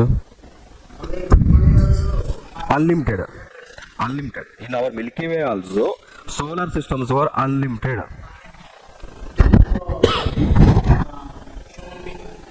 But human beings ఉండొచ్చు, chances ఉన్నాయి కానీ మనకు తెలియదు. అది మనకి alliance అంటున్నారు. ఇప్పుడు United States of America వాళ్ళు they said that aliens were present. They are saying that recently also they said that I have seen the documentary in BBC that USA are saying that aliens are sending the signals to us. We are receiving signals from them. That USA had said already. Means there is a chance of existence of life. And also like a saucer అని అంటాం, saucer cups అని అంటాం, UFO ఉంటాయి. But they are sending, and also US scientists found these UFOs. And evidence ఉన్నాయి అంటున్నారు. మరి ఎంత దూరంలో ఉన్నాయి, ఎక్కడ ఉన్నాయి అనేది మనకు తెలియదు. కానీ లేవు అనడానికైతే లేదు, ఉన్నాయి అనడానికి ప్రూఫ్ లేదు, పర్టికులర్ ప్రూఫ్ లేదు, కానీ ఉండొచ్చు. There is a chance, there is a probability of having anything, everywhere, anywhere, chance ఉంది. మన దగ్గర ఉన్న టెక్నాలజీ ఎంత ఉందో, ఆఫ్టర్ ఆల్ మన దగ్గర ఉన్న టెలిస్కోప్స్, హబుల్ టెలిస్కోప్ చూస్తే కొంత దూరం అన్నట్టు, కొంత వరకు కనిపిస్తుంది మనకి. తర్వాత మనం పోలేం కదా. ఇప్పుడు మనం సన్ దగ్గరికి పోవాలంటే పోగలవా? పోలేము. ఆ దగ్గర ఉన్న ఇరిడియం మెటల్ అంతకంటే స్ట్రాంగ్ మన దగ్గర లేదు, కనిపెట్టలేదు. మరి ఎట్లా పోగలం సన్ దగ్గరికి? పోలేము. సన్ పైనే మనం మూన్ పైన ల్యాండ్ అవ్వడానికే కొంచెం నానా కష్టాలు పడుతూ ఉన్నాం. మూన్ మనకు వెరీ నియర్ ఉంటుంది, మూన్. దానిపైకి వెళ్ళడానికే మనకి అవ్వట్లేదు, ఛాన్స్ అవ్వట్లేదు. ఓకేనా? ఇప్పుడు చంద్రయాన్ 3 మనం చేసాము, గగనయాన్ ట్రై చేయడానికి మనకు ఏదో అవ్వట్లేదు. గగనయాన్ అంటే ఏంటి? ఆస్ట్రోనాట్స్ని లోయర్ అర్త్ ఆర్బిట్లోకి పంపడానికి. లోయర్ అర్త్ ఆర్బిట్ అంటే ఆల్మోస్ట్ ఇప్పుడు ఇంటర్నేషనల్ స్పేస్ స్టేషన్ ఉంటుంది, అర్త్ నుంచి 400 కిలోమీటర్స్ దూరంలో. ఇప్పుడు Kalpana Chawla nothing but Sunita Williams అక్కడే ISSలో ఇరుక్కుపోయారు. అది సైంటిఫిక్ రీజన్ ఉందంట, ఫెయిల్ అయిందంట. కాకపోతే మరి తన ప్రాణంతో ఉన్నారా లేదా, పరిస్థితి ఏంటి అనేది తెలియట్లేదు. బట్ అది 1 డేలో క్యాప్సూల్ తయారు చేయడం కూడా అంత ఈజీ కాదు, దానికి ఇయర్స్ టైం పడుతుంది. యాక్చువల్గా ఆ ప్రాజెక్ట్ ఏమి అంటే Sunita Williams project 3 months duration అక్కడ ఉండడం, స్టే. కానీ ఆమె ఇప్పుడు కొత్తగా పోవడం కాదు, అంతకుముందు 2-3 times సునీత విలియమ్స్ వెళ్ళారు, ISSకి వెళ్ళి ఆమె రీసెర్చ్ చేశారు, వచ్చారు. ఆమె కంటే ముందు కల్పనా చావ్లా వెళ్ళారు, అన్ఎక్స్పెక్టెడ్గా చనిపోయారు. సో విత్ ఇన్ ఒక 4 minutes Kalpana Chawla team earth పైన ల్యాండ్ అవ్వాల్సింది. ఫ్రిక్షన్ ఎక్కువ ఉండటం వలన పైనుంచి వచ్చేటప్పుడు అర్త్ దగ్గర ఎయిర్ ఫ్రిక్షన్ ఎక్కువ ఉండటం వలన ఫ్రిక్షన్ వల్ల ఫైర్ జనరేట్ అయింది, మంటల్లో కాలిపోయి చనిపోయారు. అది యాక్చువల్గా ఆ ప్లేస్లో అంటే ఆ టైంలో అది యాక్చువల్గా ల్యాండ్ అయ్యేటప్పుడు కల్పనా చావ్లా రిటర్న్ వచ్చేటప్పుడు ఆ క్యాప్సూల్ ల్యాండ్ అయ్యేటప్పుడు అంత ఫ్రిక్షన్ లేకుండా ఉంటే, అంత ఎయిర్ లేకుండా ఉంటే చనిపోయేవాళ్ళు కాదు. అంత ఎయిర్ ఎక్కువ ఉండటం వల్ల, బ్లోస్ ఎక్కువ రావడం వల్ల ఎక్కువ ఫ్రిక్షన్ జనరేట్ అయ్యి ఎక్కువ హీట్ జనరేట్ అయ్యి బర్న్ అయిపోయింది. బట్ ఇక్కడ సునీత విలియమ్స్ సిచ్యువేషన్ వచ్చేపాటికి యాక్చువల్గా మొన్నే రావాల్సింది వాళ్ళు, క్యాప్సూల్లో ప్రాబ్లం వచ్చింది. మళ్ళీ పంపడానికి ఏమో 1 day 2 daysలో చేసేది కాదు క్యాప్సూల్ తయారు చేయడం. ఇక్కడ నుంచి మళ్ళీ శాటిలైట్ రాకెట్ పంపాలి, రాకెట్ చేయాలి. చేసిన తర్వాత మళ్ళీ ఆ రాకెట్ని ISSకి ఆర్మ్స్ ఉంటాయి, ఇంటర్నేషనల్ స్పేస్ స్టేషన్కి ఆర్మ్స్ ఉంటాయి. ఇట్లా దీన్ని లింక్ చేయాలి, దాన్ని డాకింగ్ చేయాలి. మరి డాకింగ్లోంచి వీళ్ళు మరి ఈ డాకింగ్ చేయడం అంత ఈజీ ఏం కాదు. మళ్ళీ వీళ్ళు నడిచేంత పరిస్థితిలో ఉన్నారో లేదో తెలియదు, సర్వైవ్లో ఉన్నారో లేదో తెలియదు, ఫుడ్ సప్లై ఉందో లేదో తెలియదు, ఆక్సిజన్ ఉందో లేదో తెలియదు. మరి ఇదని చేయాలి, వాళ్ళు రావాలి. సిచ్యువేషన్ అంత ఇదిగా ఉంది, ఇంకా రాలేదు, డేంజరస్. అట్లా మనకి వచ్చింది డాకింగ్ చేయడం, మన వాళ్ళు నేర్చుకున్నారు, సక్సెస్ అయ్యాం. మనం ISSకి డాకింగ్ చేసేది మనం తెలుసుకున్నాం. ఇప్పుడు అవి ISS కూడా మనం ఇండియన్ సేమ్ ISS ఏది ఉందో సేమ్ దాన్నే మనం చేయబోతా ఉన్నాం. భారతీయ అంతరిక్ష సెంటర్ చేయబోతా ఉన్నాం, భారతీయ అంతరిక్ష సెంటర్ లేదా స్పేస్ స్టేషన్ని మనం చేయబోతా ఉన్నాం. ISS లెక్క మనం చేయబోతా ఉన్నాం ఫ్యూచర్లో. మేబీ ఆల్మోస్ట్ ఒక 20-30 వరకు పట్టొచ్చు, అంతకంటే ఎక్కువైనా పట్టొచ్చు. మనం కూడా ఓల్డ్ స్పేస్ ఉండబోతా ఉంది. మరి అక్కడ ఉన్నది ఎవరిది? ఇప్పుడు ఆల్రెడీ ISS ఎవరిది? USA, రష్యా అలియన్స్తో ఉంది. ఒక పార్ట్ ఏమో USSA, కొన్ని గ్రూప్ ఆఫ్ కంట్రీస్. ఇంకొక పార్ట్ ఏమో రష్యా, కొన్ని గ్రూప్ ఆఫ్ కంట్రీస్ అన్నట్టు. రష్యా ఉంది, జర్మనీ ఉంది, ఫ్రాన్స్ ఉంది, జపాన్ ఉంది, USA ఉంది, అట్లా కొన్ని కంట్రీస్ వాళ్ళు తయారు చేశారు. మనం చేసేది కంప్లీట్గా మొత్తం కంప్లీట్ సెటప్ అంతా కూడా మనదే, ఇండిపెండెంట్గా మనమే చేస్తూ ఉన్నాం. చేసే క్యాలిబర్ ఇండియా దగ్గర ఉంది, లేదని చెప్పడానికి లేదు, కానీ వీ హ్యావ్ దట్ క్యాలిబర్. ఎందుకంటే మార్స్ సక్సెస్ అయ్యామా, చంద్రయాన్ 3 కూడా సక్సెస్ అయ్యాం. మనే టైంలో రష్యా వాళ్ళు కూడా సేమ్ మనం చంద్రయాన్ 3 ఏదైతే when we have launched it almost in July 14th, July 14 ఆ టైంలో చంద్రయాన్ 3 మనం లాంచ్ చేసేటప్పుడు మనతో పాటు రష్యా వాళ్ళు లాంచ్ చేశారు. రష్యా ఫెయిల్ అయింది, but India succeeded. So July 14 ఆ టైంలో చంద్రయాన్ 3 లాంచ్ చేసాం. ఆగస్టు 23కి మన చంద్రయాన్ డివైసెస్ ఏవైతే ల్యాండెడ్ అండ్ రోవర్ అంటాం, అవి మూన్ పైన సౌత్ పోల్లో ల్యాండ్ చేస్తాం. ఆగస్టు 23 అంట ఈవినింగ్ 4:15 ఆ టైంలో లాంచ్ చేస్తాం. కెపాసిటీ ఉంది మన దగ్గర. ఫ్యూచర్ ప్రాజెక్ట్ గగనయాన్ చేయబోతా ఉన్నాం 2026 అంటున్నాం. గగనయాన్లో ఆల్మోస్ట్ 4-5 మెంబర్స్ ఆస్ట్రోనట్స్ పంపించబోతా ఉన్నాం. స్పేస్ స్టేషన్కి వెళ్తారు, 4 వెళ్తారు. అంటే it is like sending of astronauts to the space like as a space travel, space tourism 2026 చేస్తూ ఉన్నాం. ఫర్దర్గా then we have succeeded in Aditya L1 mission. Aditya L1 mission is meant for study of the sun. అంటే distance అని కాదు కానీ కంప్లీట్గా సన్తో collaborate అయ్యి సన్తో ఈక్వల్గా రొటేట్ అవుతుంది అన్నట్టు ప్రాజెక్ట్ అది. ఇప్పుడు యాక్చువల్గా సన్, ఫర్ ఎగ్జాంపుల్ ఇప్పుడు ఇస్ సన్ అనుకోండి, సన్కి ఒక 3 ప్లేసెస్ ఉంటాయి చుట్టూ కూడా. సో దీన్ని లాగ్రేంజ్ పాయింట్స్ అంటాం. లాగ్రేంజ్ పాయింట్స్ ఇప్పుడు మనం ఇంజనీరింగ్లో M1 M2 సబ్జెక్ట్స్లో L1 పాయింట్స్ ఫైండ్ అవుట్ చేస్తాం. లాగ్రేంజ్ పాయింట్ 1 2 3 అని M1 M2 మనం ఫైండ్ అవుట్ చేస్తామా M1లో. దాంట్లో లాగ్రేంజ్ పాయింట్స్ అంటే ఏంటి, ఎక్కడైతే గ్రావిటేషనల్ ఫోర్స్ ఈక్వల్ అవుతుందో ఆ ప్లేసెస్ అన్నట్టు. సో ఇక్కడ సన్ అనుకోండి, ఇక్కడ అర్త్ ఉంది. సో అర్త్ యొక్క ఇంపాక్ట్, సన్ యొక్క ఇంపాక్ట్ ఎక్కడైతే కాన్స్టెంట్గా ఉంటుందో ఆ ప్లేస్ ఇక్కడ L1 L2 L3 ప్లేసెస్ ఇట్లా పెట్టుకున్నాం. సో ఇక్కడికి మనము ఆదిత్య L1 మిషన్ ద్వారా ఒక శాటిలైట్ని పంపించి ఈ ప్లేస్లో పెట్టాం, L1 దగ్గర పెట్టాం. సో అప్పుడు ఇక్కడ పెట్టినటువంటి ఆబ్జెక్ట్ ఏమైంది అంటే కాన్స్టెంట్గా సన్ చుట్టూ తిరుగుతూ ఉంటుంది. అర్థమైంది కదా, కాన్స్టెంట్గా ఈ శాటిలైట్ అనేటువంటిది సన్ చుట్టూ తిరిగి సన్లో జరిగేటువంటి ఇన్ఫర్మేషన్, సన్లో జరిగేటువంటి రియాక్షన్స్ అన్ని కూడా మనకి ఇప్పుడు ఇది ఇన్ఫర్మేషన్ మనకు అందిస్తూ ఉంది. ఇంకా ఫ్యూచర్లో ఇంకా 4-5 ఇయర్స్ తర్వాత ఇక్కడ కూడా ఇంకొక శాటిలైట్ని పెట్టి ఆలోచన చేస్తూ ఉన్నాం. ఇక్కడ పెట్టకపోతే కంప్లీట్గా సన్ యొక్క ఇన్ఫర్మేషన్ అంతా కూడా మన దగ్గరకు వచ్చేస్తుంది అన్నట్టు. సన్లో ఏ రియాక్షన్ జరుగుతున్నాయి, ఎప్పుడు జరుగుతున్నాయి అని మనకి కంప్లీట్ ఇన్ఫర్మేషన్ వస్తుంది. ఇప్పుడు సన్కు కూడా మనకి లేయర్స్ ఉంటాయి. లైక్ అవుటర్ లేయర్ వచ్చేసి కరోనా అంటాం. నెక్స్ట్ క్రోమోస్పియర్ ఉంటుంది, ఫోటోస్పియర్ ఉంటుంది. ఓకే, ఆ ఇన్ఫర్మేషన్ అంతా కూడా మనకు వస్తుంది అన్నట్టు. ఇంకొకటి, సన్ వల్ల మనకు థ్రెట్ ఉంది. ఎట్లా, సన్ వలన అడ్వాంటేజే కాకుండా డిసడ్వాంటేజ్ ఉంది. We have disadvantages with the sun. Sometimes sun emits solar flares. Right, we can say that. Solar flares. What is the impact of solar flares? What is the impact? It may disrupt the signaling system. Sun flares may destroy the satellites. Sun flares may destroy the communication system. Sun flares may destroy the magnetic field of the earth. అర్థమైంది కదా. So sun యొక్క magnetic ఫీల్డ్ని sun flares destroy చేయగలవు, శాటిలైట్స్ని burn చేయగలవు, చేసేటువంటి ఉన్నాయి అన్నట్టు. ఇదంతా నెగిటివ్ ఇంపాక్ట్. సో అందుకోసమే మనము ఇలా ఆదిత్య L1 మిషన్ అనేటువంటిది లాంచ్ చేసి సన్ ఫ్లేర్స్ ఎప్పుడెప్పుడు ఎమిట్ అవుతున్నాయి, ఏ టైంలో సూర్యుడి దగ్గర నుంచి సన్ ఫ్లేర్స్ ఎమిట్ అయి బయటకు వస్తున్నాయని మనం స్టడీ చేస్తున్నాము. చేయడం వల్ల దానివల్ల బెనిఫిట్ ఏంటి, జాగ్రత్తలు తీసుకోవచ్చు కదా. ఫర్ ఎగ్జాంపుల్ శాటిలైట్ అనేటువంటిది వర్కింగ్ కండిషన్లో ఉంది అనుకోండి, సన్ ఫ్లేర్స్ వచ్చినప్పుడు ఏమైంది, తగలబడిపోతుంది. సన్ ఫ్లేర్స్ వచ్చినప్పుడు శాటిలైట్ని మనం కంట్రోల్ చేసి దాన్ని స్విచ్ ఆఫ్ మోడ్లో పెట్టామనుకోండి, అప్పుడు ఏమైంది, సురక్షితంగా ఉంటుంది కదా. సో అట్లా దానికోసం మనం పెట్టుకుందాం అన్నట్టు. ఓకేనా. మన ఇస్రో వాళ్ళు చాలా అద్భుతాలు చేస్తూ ఉన్నారు. ఇప్పుడు వరల్డ్లోనే స్పేస్లో 4th ప్లేస్, 3 and 4th ప్లేస్లో ఉన్నాం మనం. ఇండియా 3rd and 4th ప్లేస్లో ఉన్నాం. అసలు స్టార్టింగ్లో 1969 ఇస్రో ఫామ్ అవ్వకముందు 1969లో అసలు మనకు శాటిలైట్ అంటే ఏంటో తెలియదు,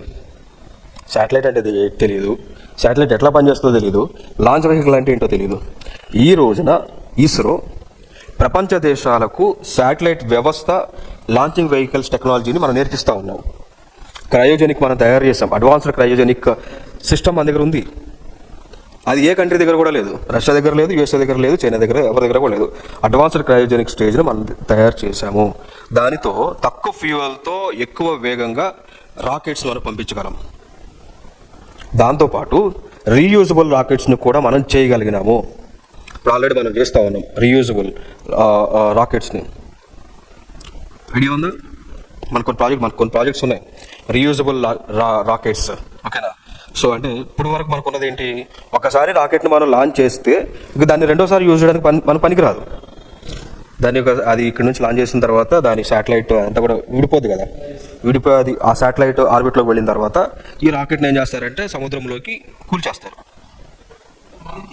థియరీ కదా, అంటే అటు థియరీ అంటే ఆటోమేటిక్ కూలిపోతాయి, ఇంకా అవి ఎందుకంటే కంట్రోల్ తగ్గిపోయి కూలిపోతాయి. బట్ ఇప్పుడు ఆల్రెడీ మనం చేస్తూ ఉన్నాం. So national geo satellite launch vehicles మనం చేస్తూ ఉన్నాం. ఇప్పుడు ఇంకేంటి, దాన్ని యూజ్ చేశాక వెళ్ళి అక్కడ పోయి lower earth orbiter hire earth orbiter మనకు అనుకున్న ప్లేస్లోకి ఆ రాకెట్ శాటిలైట్ని డిప్లాయ్ చేసి మళ్ళీ ఆ రాకెట్ తిరిగి ఇండియాలో ఎక్కడికి కావాలంటే అక్కడికి వచ్చేటువంటి టెక్నాలజీని డెవలప్ చేస్తూ ఉన్నాం. అంటే దాన్ని ఎన్నిసార్లు అయినా మనం యూజ్ చేయవచ్చు అన్నట్టు. దానివల్ల బెనిఫిట్ ఏంటి, బడ్జెట్ తక్కువ, and again when ever we want we can send the satellites to the space. అంతే కదా. ఇప్పుడు మనకి సునీత విలియమ్స్ ఇంటర్నేషనల్ స్పేస్ స్టేషన్లో చిక్కుకుపోయింది, తన కిందకు రాలేకపోతా ఉంది. ఎందుకు అంటే మళ్ళీ వెంటనే పంపించడానికి మన దగ్గర రాకెట్స్లో అది డ్రాబ్యాక్. సో దాన్ని ఓవర్కమ్ చేయడానికి మనం రీయూజబుల్ రాకెట్స్ని పంపించబోతా ఉన్నాం. ఆల్మోస్ట్ మనకి న్యూస్లో ఉండి 1 month అవుతుంది, కరెంట్ అఫైర్స్లో ఉంది. ఇంకా కరెంట్ అఫైర్స్లో ఇవన్నీ నేను డిస్కస్ చేస్తాను మళ్ళీ. ఓకేనా? ఇప్పుడు కంప్లీట్గా ఇప్పుడు మన కంప్యూటర్ ఎగ్జామ్స్కైనా క్వశ్చన్స్ ఓన్లీ స్టాటిక్ నుంచి రావడం లేదు, స్టాటిక్ విత్ కరెంట్ అఫైర్స్తో వస్తూ ఉన్నాయి క్వశ్చన్స్. ఓకేనా? సో రెండు, ఇప్పుడు స్టాటిక్ నేర్చుకుంటున్నాము అంటే దాంతోపాటు కరెంట్ అఫైర్స్ నేర్చుకోవాలి ఖచ్చితంగా. Okay, right. So Milky Way galaxy, then after that so this is the Milky Way. పాల పొంతా ఉంటాం చూసారా, చుక్కలుగా దీంట్లో సోలార్ సిస్టమ్ ఏడో ఉంది. సో ఒక చుక్కలో ఏడో సోలార్ సిస్టమ్ ఉంది అన్నట్టు. Next, stars and constellation. So one thing you have to know, the definition for constellation, PYQ. So constellation is nothing but group of stars. Constellation is nothing but it is a group of stars. Previous year question idi. Okay. So like stars are hot and big celestial bodies made up of gases. As we know that sun is a star.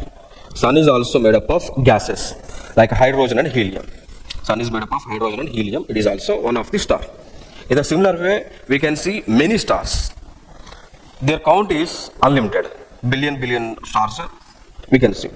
ఇక్కడ మనం night ఆకాశంలో చూస్తే చిన్న కనిపిస్తూ ఉంటాయి, మెరుస్తూ ఉంటాయి. దాన్ని బట్టి అనుకునేవాళ్ళం కదా, చుక్కల కంటే చంద్రుడు పెద్ద అనుకునేవాళ్ళం, చుక్కల కంటే మూన్ పెద్దది అనుకునేవాళ్ళం. But in reality moon is not the bigger one. Those small dots are the bigger one. ఒక్కొక్క స్టార్ వచ్చేసి ఈక్వల్ టు సన్. ఇప్పుడు మనకి ఆకాశంలో కలిపి చిన్న చుక్కలు ఉన్నాయి కదా, అవి సన్న కంటే పెద్దవి, కొన్ని సన్న కంటే పెద్దవి. 1000 సన్స్ కలిపితే ఒక star.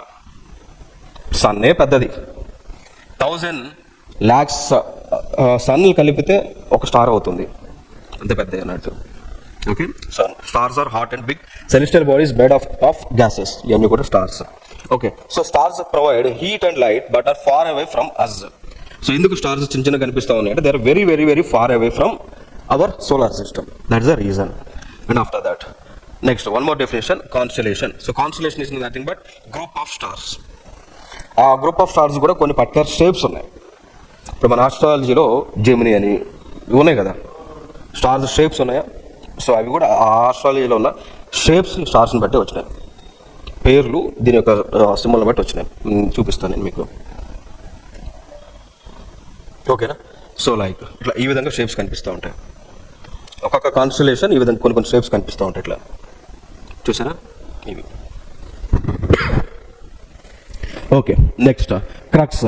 Known as the southern cross is a small cross shaped constellation in the southern sky serving as a prominent navigational marker in the southern hemisphere.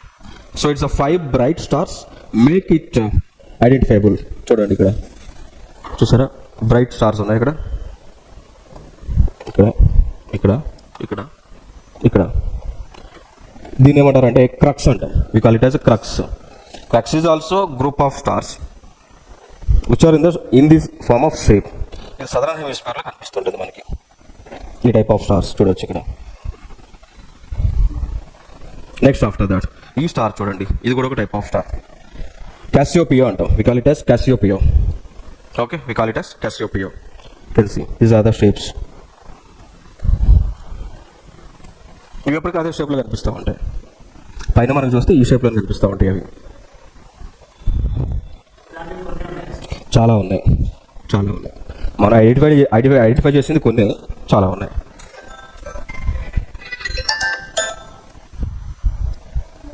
Next after that Hercules constellation అంటాం. ఇది ఒక type, చూసారా, ఇది ఒక star, Hercules constellation. Next after that stars of Saptarishi అంటాం. 7 stars చూసారా, 3, 4, 5, 6, 7, 3 ఉంటాయి. Shapes మనకు కనిపిస్తూ ఉంటాయి, ఆకాశంలో చూస్తే కనిపిస్తూ ఉంటాయి ఇవన్నీ. నెక్స్ట్ ఆఫ్టర్ దట్ ఇది చూసుకుంటే మైక్రోపియం కాన్స్టలేషన్ అంటాం. చూసారా ఇక్కడ ఈ టైప్ ఆఫ్ మైక్రోపియం constellation. Next after that North Star అంటాం. ఓకే, సో నార్త్ స్టార్ అనేటువంటిది సేమ్ పొజిషన్లో ఎవ్రీ నైట్ కూడా సేమ్ పొజిషన్లో ఉంటుంది. సో ఈ నార్త్ స్టార్ని మనం డైరెక్షన్ కోసం యూజ్ చేస్తాం. ఇప్పుడు కాలంలో మనకంటే ఇప్పుడు ఈ వాట్ వీ కెన్ సే కాంపాస్లు వచ్చినాయి. So before that existence of compass we used to find the direction with the help of north star. So North star ఎప్పుడు కూడా అదే పొజిషన్లో ఉంటుంది అన్నట్టు. దాన్ని పట్టుకొని ఏ డైరెక్షన్లో ఉన్నామో తెలుసుకుంటాం. సో ఈ నార్త్ స్టార్ బేస్ చేసుకొని నార్త్ డైరెక్షన్ ఫైండ్ అవుట్ చేసుకొని దాన్ని బేస్ చేసుకుని సేలియర్స్ ఉంటారు కదా, ట్రావెల్ చేసేటువంటి సముద్రంలో ట్రావెల్ చేసే వాళ్ళు ఉంటారా, వాళ్ళు డైరెక్షన్ ఫైండ్ అవుట్ చేసుకునేవాళ్ళు. ఫిక్స్డ్ స్టార్ అన్నట్టు ఇది north star. Next after that in 2017 astronomers detected an interstellar object named Oumuamua passing through our solar system. Okay, so Oumuamua was the first known visitor from another star system. ఓకేనా. So Interstellar అంటే ఏంటి, వేరే solar systems నుంచి మన దగ్గరకు వచ్చేవాళ్ళు ఇంటర్స్టెల్లర్స్ అంటాం. అంతకుముందు వచ్చిందట ఇది, వీరు మనకు అతిథిగా వచ్చి వెళ్ళారంట వేరే దగ్గర నుంచి. మరి ఎందుకు వచ్చారో తెలియదు కానీ వచ్చి వెళ్ళారు. ఇంటర్స్టెల్లర్ ఆబ్జెక్ట్స్ ఉండొచ్చు మనలాగే మనుషులు, ఎందుకుంటారు, ఉండే ఛాన్సెస్ ఉన్నాయి. ఓకే, సో దాని తర్వాత ocean worlds. Recent discoveries have revealed that presence of sub surface oceans and several moons in our solar system. So మనకి ఇప్పుడు మన సోలార్ సిస్టంలో మూన్స్ ఉన్నాయి. జూపిటర్ పైన మూన్స్ ఉన్నాయి, 82 మూన్స్ ఉన్నాయి. సాటర్న్ పైన 82 మూన్స్ ఉన్నాయి. వాటిపైన కూడా ఓషన్ బాడీస్ ఉన్నాయి అంటున్నారు. అర్త్ పైన ఉన్నప్పుడు వాటిలో ఉండకూడదని ఎట్లా చెప్తాం. సో అక్కడ కూడా ఓషన్ బాడీస్ ఉన్నాయని అంటున్నారు మూన్స్ పైన. And after that and Europa, it is one of the moon of the Jupiter. It has subsurface ocean. ఓకేనా, సో ఇది ఒక important information. Next after that black hole, one more important information, black hole. దీన్ని మనం తెలుగులో కృష్ణబిలం అంటాం. కృష్ణబిలం. So even gravitational force and sunlight cannot escape from black hole. అర్థమైందా? So even sunlight, light and gravitational force cannot escape from it. So black హోల్లోకి only పోవటమే, లోపల పోవటమే తప్ప కానీ బయటకు వచ్చేది ఏమి ఉండదు. పోవడే కానీ తీసుకునేదే కానీ ఇచ్చేది ఏమి ఉండదు అన్నట్టు. ఇక బయటకు రాము ఇంకా. But black hole is also one of the star. అర్థమైందా? బ్లాక్ హోల్ ఎట్లా ఫామ్ అయింది? స్టార్ డెత్, చనిపోయిన తర్వాత అల్టిమేట్గా ఫేజ్ బ్లాక్ హోల్ అన్నట్టు. స్టార్స్లో మనకి ఫేజెస్ ఉంటాయి, సూపర్నోవా ఫేజెస్, అట్లా ఫేజెస్ ఉంటాయి అన్నట్టు. ఈవెన్ అదే ఫేజెస్ మనకి ఇప్పుడు సన్లో కూడా ఉన్నాయి. వన్ ఫైన్ డే సన్ కూడా బ్లాక్ హోల్గా మారే ఛాన్సెస్ ఉన్నాయి. బట్ అది ఎంత త్వరగా అయితే అవ్వదు. ఇట్ టేక్స్ బిలియన్ ఇయర్స్ అన్నట్టు. బట్ ఇది ప్రతి స్టార్కి కూడా డెత్ ఫేజ్ ఉంటుంది. ఆ డెత్ ఫేజే బ్లాక్ హోల్. ఓకే, ఆ డెత్ ఫేజే బ్లాక్ హోల్ అన్నట్టు. Okay, so black hole always takes anything inside. రావు ఇంకా అదంతా శూన్యం, మొత్తం కంప్లీట్గా లాగేసుకుంటుంది కదా. అంటే మనం జనరల్గా నిజంగా మాట్లాడాలంటే మనం ఇది అడగపోలేదు, ఏదో టెలిస్కోప్స్ ద్వారా ఇమాజిన్ చేసి చెప్తా ఉన్నా. ఇప్పుడు ఆ సోలార్ సిస్టమ్ ఆడుతుంది అనుకోండి, సోలార్ సిస్టమ్ మొత్తం బ్లాక్ హోల్లో లాగేసుకుంటుంది. సన్లో గిన్నె ఏముండదు, ఇక వెళ్ళిపోతాయి లోపలికి.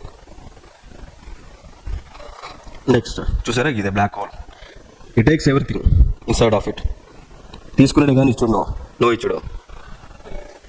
ఓకే, నెక్స్ట్ కొన్ని ఫ్యాక్ట్స్ మనం మాట్లాడుకుంటే, the first our man to step foot on the moon was Neil Armstrong through Apollo mission. Okay, so కొన్ని ఫ్యాక్ట్స్ మాట్లాడుకుందాం. So the first person to go to space was a man called Yuri Gagarin. He was from Russia. Okay, so స్పేస్లోకి వెళ్ళింది మాత్రం Russian. He was Yuri Gagarin. And also ఇంకా మూన్కి పోయినది Neel Armstrong. మరి అది ఎంతవరకు తెలియదు, మనకే తెలియదు, ఎవరికి తెలియదు. సో అమెరికా వాళ్ళు అయితే పోయామంటున్నారు, రష్యా వాళ్ళు అయితే వాళ్ళు పోలేదు అంటున్నారు.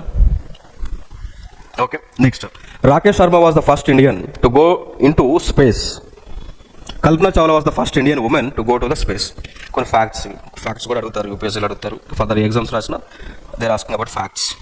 Okay, but Kalpana Chawla didn't come to the earth. So she was died unfortunately due to the friction created in between capsule and atmosphere. Next, inka sun is a star made up of gases, most important for all the living things.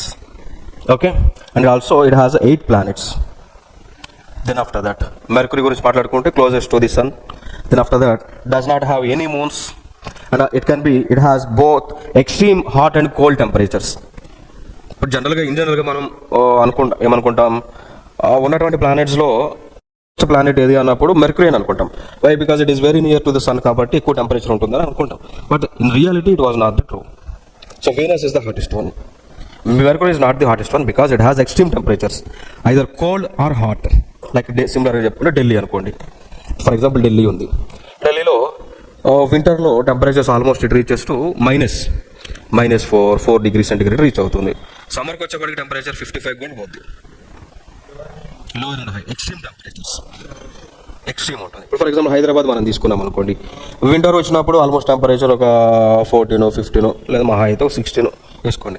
Summer వచ్చినప్పుడు 30 degree 35 అంతే ఉంటుంది. Moderate temperatures ఉంటాయి. దానికి కూడా reason ఉంది మళ్ళీ. తెలుసా reason?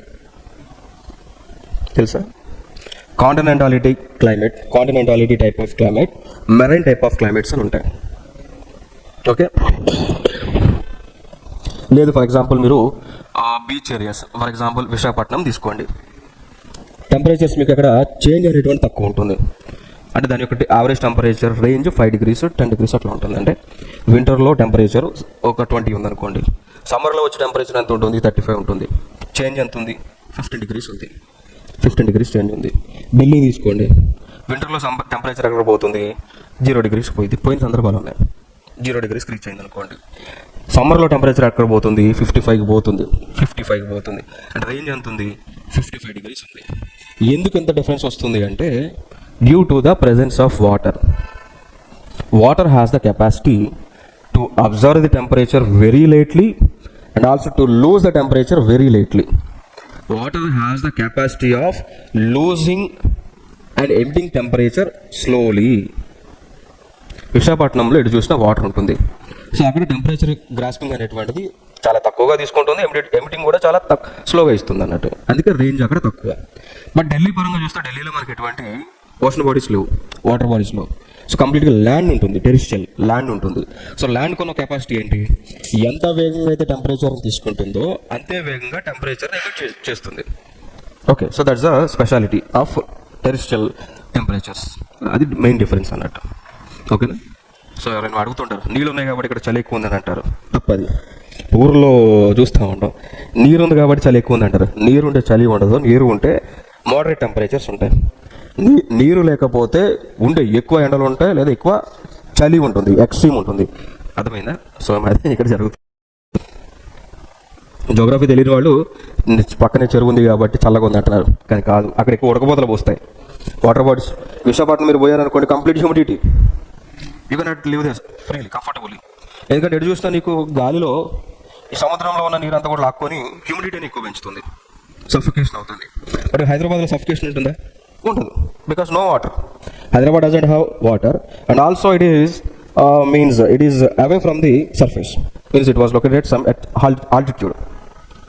Hyderabad is located at high altitude compared to the sea level, compared to the mean sea level. మనకు తెలుసు ఒక ప్లేస్ మీన్ సీ లెవెల్ నుంచి హైట్లో ఉన్నప్పుడు ఏముంటుంది? చల్లగా ఉంటుంది. వాటర్ లేదనుకోండి, అక్కడ చుట్టుపక్కల నీరు లేదనుకోండి, అప్పుడు ఎయిర్లో హ్యూమిడిటీ తక్కువగా ఉంటుంది. So whenever there is less humidity in the air, we feel very comfortable. So that's why Hyderabad people will always feel comfortable. Why most of the software companies came into Hyderabad and Bengaluru? Due to the climate. Due to the pleasant comfortable climate present over here. అది main reason. Doubt రాలేదు. Only Hyderabad బెంగళూరులోనే software companies ఎందుకు వచ్చినాయి? Climate వలన. ఇక్కడ మన foreign countries నుంచి clients వస్తారు కదా, క్లయింట్స్ వస్తుంటారు. సో వాళ్ళు కంఫర్ట్గా ఉండాలి అన్నటువంటి ప్లేసెస్ ఇండియా మొత్తంలో చూస్తే ఈ 2 ప్లేసెసే కనిపించినాయి. కానీ ఇక్కడ లొకేట్ అయింది కంపెనీస్ అన్నీ కూడా. అది మెయిన్ రీజన్. అది ఓకేనా? తెలుసా ఇప్పటివరకు మీకు ఈ రీజన్? ఇది మెయిన్ రీజన్ ఇది అన్నట్టు. బెంగళూరు కూడా చాలా బాగుంటుంది క్లైమేట్, హైదరాబాద్ కూడా బాగుంటుంది. కాకపోతే ఇప్పుడు బెంగళూరులో ఫ్లడ్స్ వస్తూ ఉన్నాయి. Town planning, improper town planning వల్ల, పాపులేషన్ పెరగటం వలన, ఓవర్ పాపులేషన్. నెక్స్ట్ అర్త్ వచ్చేసి 3rd planet and also moon and also it has water, sunlight and also food, living things can be present here. Earth. Mars 4th planet అంటాం, red planet అంటాం. ఓకేనా? And also 2nd smallest planet in the solar system. It has 2 moons, red in color due to the presence of iron. Next after that, Jupiter, 5th planet from the sun. We can call it as a gas giant, and it has around 7. It has, as of now, it has 82 moons. Okay, and also largest planet in the solar system. Okay, so 82 అనేది fix చేసుకోకండి. Don't fix that 82 only. Maybe ఇంకా అది వాళ్ళు America వాళ్ళు juicy machine ఇంకా explore చేస్తూ ఉన్నారు. ఇంకా information it may go behind 82. Chances ఉన్నాయి పెరగడానికి. అంటే నేను కరెంట్ అఫైర్స్ ఫ్యాకల్టీ కాబట్టి కంప్లీట్ కరెంట్ అఫైర్స్ నాకు అప్డేట్ అవుతుంటాను కాబట్టి నేను చెప్పగలుగుతాను. ఇప్పుడు జనరల్గా ఓన్లీ స్టాటిక్ జోగ్రఫీ చెప్పే ఫ్యాకల్టీస్ ఇంత అప్డేటెడ్ ఇన్ఫర్మేషన్ ఇవ్వలేరు. ఇప్పుడు ఈ ఫిగర్ ఎన్సీఆర్టీలో ఉంది. ఇప్పుడు వాళ్ళని జనరల్గా ఫ్యాకల్టీస్ ఎన్సీఆర్టీలో ఉంది కాబట్టి ఎన్సీఆర్టీలో యాస్టీస్ ఏది ఉంటే అది చెప్తారు. అప్డేట్ ఇన్ఫర్మేషన్ అవ్వలేరు, ఎందుకంటే వాళ్ళకి నీళ్ళు లేదు కదా. వాళ్ళ కరెంట్ అఫైర్స్ ఫ్యాకల్టీ చెప్పట్లేదు కదా, అప్డేట్ అవ్వరు. సో బట్ ఎగ్జామ్లో మాత్రము అప్డేటెడ్ ఇన్ఫర్మేషన్ అడుగుతారు. సో అంటే నువ్వు కరెంట్ అఫైర్స్ డీల్ చేయడానికి కూడా అదే రీజన్ అన్నట్టు. జోగ్రఫీని కంప్లీట్ అప్డేటెడ్ ఇన్ఫర్మేషన్ ఇవ్వగలను, అది మెయిన్ రీజన్ అన్నట్టు. ఇప్పుడు ఈ ఫిగర్ ఏంటి అంటే ఎన్సీఆర్టీస్ ప్రకారం, బట్ ఇప్పుడు ఎక్స్ప్లోర్ అవుతుంది కాబట్టి పెరుగుతుంది. నెక్స్ట్ సాటర్న్ చూసుకుంటే 2nd largest planet, 6th farthest planet from the sun, and also it is also called as a gas గైట్. As of now we have 80 moons. Future it may enhance, it may increase it. Okay, and Uranus, it is also gas giant, 7th planet, and it is the coldest of all the planets. Uranus is the coldest one. Why? Far away from the sun. Coldest and coldest, far away from the sun. Okay, next Neptune, it is the farthest planet, called as ice giant because sunlight penetration is less. Ice gains అన్నట్టు. ఇక్కడ ఎక్కడ నుంచి మనకి ice gains start అయినాయి? యూరనస్ Neptune నుంచి ice gains. యూరనస్ Neptune నుంచి మనకి temperatures తగ్గిపోతాయి. సో ఐస్ గెయిన్స్ ఫామ్ అయినాయి. అక్కడ ముందుకున్నంతా కూడా hot planets. Next moon. So dusty ball of rock చెప్పుకోవచ్చు. So 1/4 size of the earth. Gravitational, if you see gravitational force, it is 1/6 of the earth. 1/6 of the earth. Okay, so what is the gravity field of earth in terms of values? Earth పైన gravity value ఎంత? meters per second square. Gravity is nothing but యాక్సలరేషనే కదా, అంతే కదా. Acceleration values ఎట్లా వస్తాయి? Distance s/t. దాన్ని integrate చేస్తే మనకి ఏమొస్తుంది? ఇంటిగ్రేషన్ చేస్తే వెలాసిటీ వస్తుంది కదా. ఇంటిగ్రేషన్ కదా, డిఫరెన్షియేషన్ చేసుకుంటే వెలాసిటీ వస్తుంది. వెలాసిటీ నుంచి మనకి ఏమొస్తుంది? అవుట్పుట్ గ్రావిటీ వస్తుంది అన్నట్టు. ఓకేనా? సో వాల్యూస్ వస్తాయి. అది అప్పుడు మ్యాథ్స్లో నేర్చుకున్నాం కదా, ఇంజనీరింగ్లో జామానాలో నేర్చుకున్నాం. అంతా కూడా ఇంటర్లో కూడా ఉన్నాయి కదా, ఇంటిగ్రేషన్స్ ఉన్నాయి, డిఫరెన్షియేషన్స్ ఉన్నాయి, డెరివేటివ్స్. అప్పుడు జామానాలు చదవలేదు. ఎట్లా అంటే పాలిటెక్నిక్ చేశారా?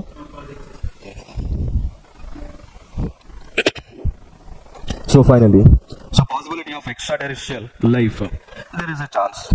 ఉండడానికి ఛాన్స్ ఉంది. లేదు అని చెప్పడానికి మన దగ్గర ఎవిడెన్స్ లేదు, ఉందని చెప్పడానికి కూడా ఛాన్సెస్ ఉన్నాయి.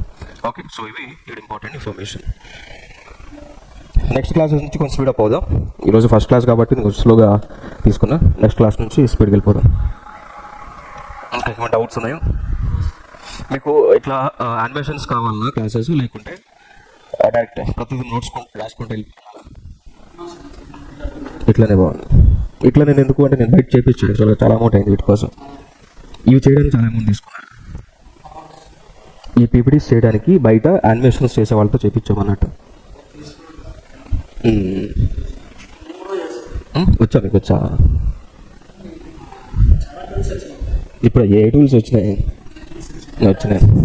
అంటే ఇది నేను చేయించి కొంతకాలం అవుతుంది, దాదాపు 2 years అవుతుంది. కాకపోతే ఇప్పుడు ఈ వైట్ బోర్డ్ సాఫ్ట్వేర్ దీంట్లో యానిమేషన్స్ ప్లే అవ్వడానికి సపోర్ట్ చేయదు.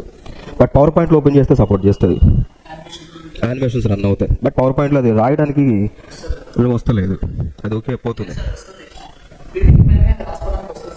వస్తుంది. కానీ మరి ఇది చూడాలి ఒకసారి మనం. అదే నోట్ చేయవచ్చు, బట్ కాకపోతే దాంట్లో డ్రాబ్యాక్ ఏంటి అంటే రైటింగ్ మంచిగా రాదు, పీపీటీలో మంచిగా రాదు.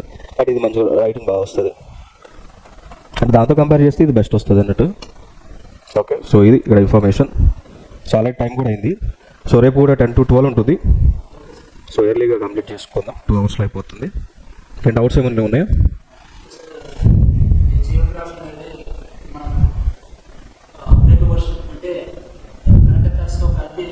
కలిపి చెప్తాను. అంటే ఎవ్రీ ఇయర్ ఇప్పుడు 100 questions మనకి ప్రిలిమ్స్లో వస్తున్నాయి అనుకోండి. ఆబ్జెక్టివ్ తీసుకుంటే ఆల్మోస్ట్ ఒక 17-18 questions వస్తున్నాయి. ఒక సెకండ్ ఆగండి చెప్తాను.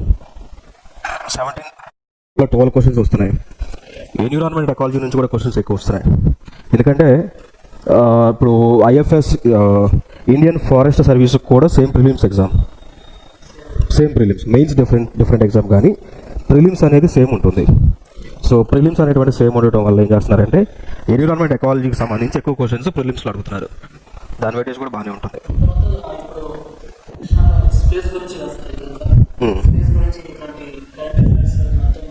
ఇప్పుడు వరకు స్పేస్ గురించి మనం సోలార్ సిస్టమ్ గురించి డిస్కస్ చేసాం. కరెంట్ అఫైర్స్లో ఉన్న కొన్ని ప్రాజెక్ట్స్ మనం చెప్పుకున్నాం కదా. ఆదిత్య L1 కానీ, గగనయాన్ కానీ, మార్స్ కానీ. ఇంకొక అంశం, మార్స్ రెడ్ కలర్లో ఎందుకు ఉంటుంది అనేది 4-5 days నుంచి మనకి హిందూ పేపర్లో వస్తూ ఉంది. 4-5 days నుంచి హిందూ పేపర్లో వస్తుంది. అది దానికి ఆర్టికల్స్ వస్తున్నాయి. ఎందుకు అంటే రీజన్ ఏంది, ఫైనల్గా మనకి వాళ్ళు ఎక్స్ప్లోర్ చేసి చెప్పింది ఏంటంటే ఫెరిక్ హైడ్రేట్ ఉంది. ఫెరిక్ హైడ్రేట్ అంటే గతంలో అక్కడ వాటర్ ఉండేది, ఆ వాటర్తో ఈ ఫెర్రస్ అనేటువంటిది కలిసింది. గతంలో వాటర్ ఉందా, వాటర్తో ఫెర్రస్ కలిసిందా, కలిసిన తర్వాత యాజ్ టైం పాస్ అయిపోతుంది అది ఏమవుతుందంటే రస్ట్గా మారిపోతుంది. ఇప్పుడు ఐరన్ వాటర్తో కలిసింది అనుకోండి, రోజులు గడిచే కొద్దిగా it will converted into iron oxide, nothing but రస్ట్గా ఫామ్ అవుతుంది. So as the rusting percentage increases it colours into red colour అన్నట్టు. ఇప్పుడు అది జరుగుతూ ఉంది మార్స్ పైన. అందుకు 4-5 days నుంచి మనకి హిందూ పేపర్లో ఆర్టికల్స్ వస్తూ ఉన్నాయి. ఇప్పుడు అది మనం డిస్కస్ చేసాం కదా, ఇక్కడ కరెంట్ అఫైర్స్ కంప్లీట్ చేసుకున్నాం కదా. ఇట్లా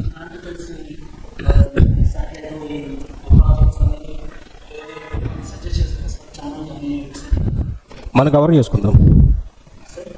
మీకు కంప్లీట్ కరెంట్ అఫైర్స్, జోగ్రఫీ మనం కవర్ చేసుకుందాం. ఇప్పుడు మన రావుస్ అకాడమీ యూట్యూబ్ ఛానల్లో క్లాసెస్ రెగ్యులర్గా తీసుకుంటాం. మీకు యూపీఎస్సీ కావాల్సిన కంప్లీట్ కంటెంట్ అంతా నేను ఇస్తాను. ప్రిలిమ్స్ ప్లస్ మెయిన్స్కి 2 ఎగ్జామ్స్ కవర్ అయ్యేటట్టు. మన అల్టిమేట్ థింగ్ ఏంటంటే సర్వీస్ క్లియర్ అవ్వాలి, సర్వీస్ రావాలి, ఇంటర్వ్యూ క్వాలిఫై అవ్వాలి. అంటే ప్రిలిమ్స్ మెయిన్స్ కలిపి మనం ప్రిపేర్ అవుదాం. అల్టిమేట్గా ఇప్పుడు ప్రిలిమ్స్ పాస్ అయితేనే మనకి ఐఏఎస్ రాదు కదా. We have to clear interview, అది ఎంట్రీ అన్నట్టు ఇక మెయిన్స్కి. బట్ నిజం మాట్లాడాలంటే మెయిన్స్ కంటే ప్రిలిమ్స్ టఫ్. నిజం మాట్లాడుకోవాలంటే మెయిన్స్ కంటే ప్రిలిమ్స్ టఫ్. ప్రిలిమ్స్లో వాళ్ళ ఇచ్చిన క్వశ్చన్స్కి మనం ఆన్సర్స్ ఫైండ్ అవుట్ చేయాలి. చూడడానికి ఈజీగానే ఉంటుంది. ఇప్పుడు ప్రిలిమ్స్లో క్వశ్చన్ అక్కడే ఉంటుంది, ఆన్సర్స్ కూడా అక్కడే ఉంటుంది. కానీ రైట్ ఆన్సర్ని ఫైండ్ అవుట్ చేయడం అంత ఈజీగా కాదు. దానికి చాలా హార్డ్ వర్క్ ఉండాలి, రివిజన్స్ ఉండాలి, సబ్జెక్ట్ పైన కమాండ్ ఉండాలి, కొన్ని ట్రిక్స్ అండ్ టెక్నిక్స్ తెలిసి ఉండాలి. మాలాంటి వాళ్ళు కొంచెం బ్యాక్గ్రౌండ్లో ఉండి మీకు ఒక టిప్స్ ఇస్తూ ఉండాలి, క్రాక్ చేయగలరు. మెయిన్స్ వచ్చేపాటికి మెయిన్స్కి నాకు ఎవల్యూషన్ అంత ప్రాసెస్ అంతా తెలుసు, చెప్తాను ఫర్దర్గా మీకు ఎట్లా మార్క్స్ ఇస్తారు, మెయిన్స్ మనం 100% సక్సెస్ ఎట్లా అవ్వాలి అనేటువంటిది చెప్తా. వెయిటేజ్ ఎట్లా ఇస్తారు, ఎవల్యూషన్ ఎట్లా జరుగుతుంది, ఏ పాయింట్స్కి అంటే ఎట్లా రాస్తే మనకి మ్యాక్సిమం మార్క్స్ వస్తాయి అని డిస్కస్ చేద్దాం ఫర్దర్ క్లాసెస్లో. ఎందుకంటే ఆల్రెడీ 50% వస్తే చాలా, ఆల్రెడీ ఫస్ట్ వస్తుంది. ఇప్పుడు ఇంజనీరింగ్ వాటిలో అంటే 90%, 80% కోసం ట్రై చేస్తాం. కానీ ఇక్కడ యూపీఎస్సీలో 50% వచ్చిందంటే ఆల్రెడీ ఫస్ట్ వచ్చినట్టు. ఎక్కడ సర్వీస్ కావాలంటే ఆడిస్తారు ఎట్లా.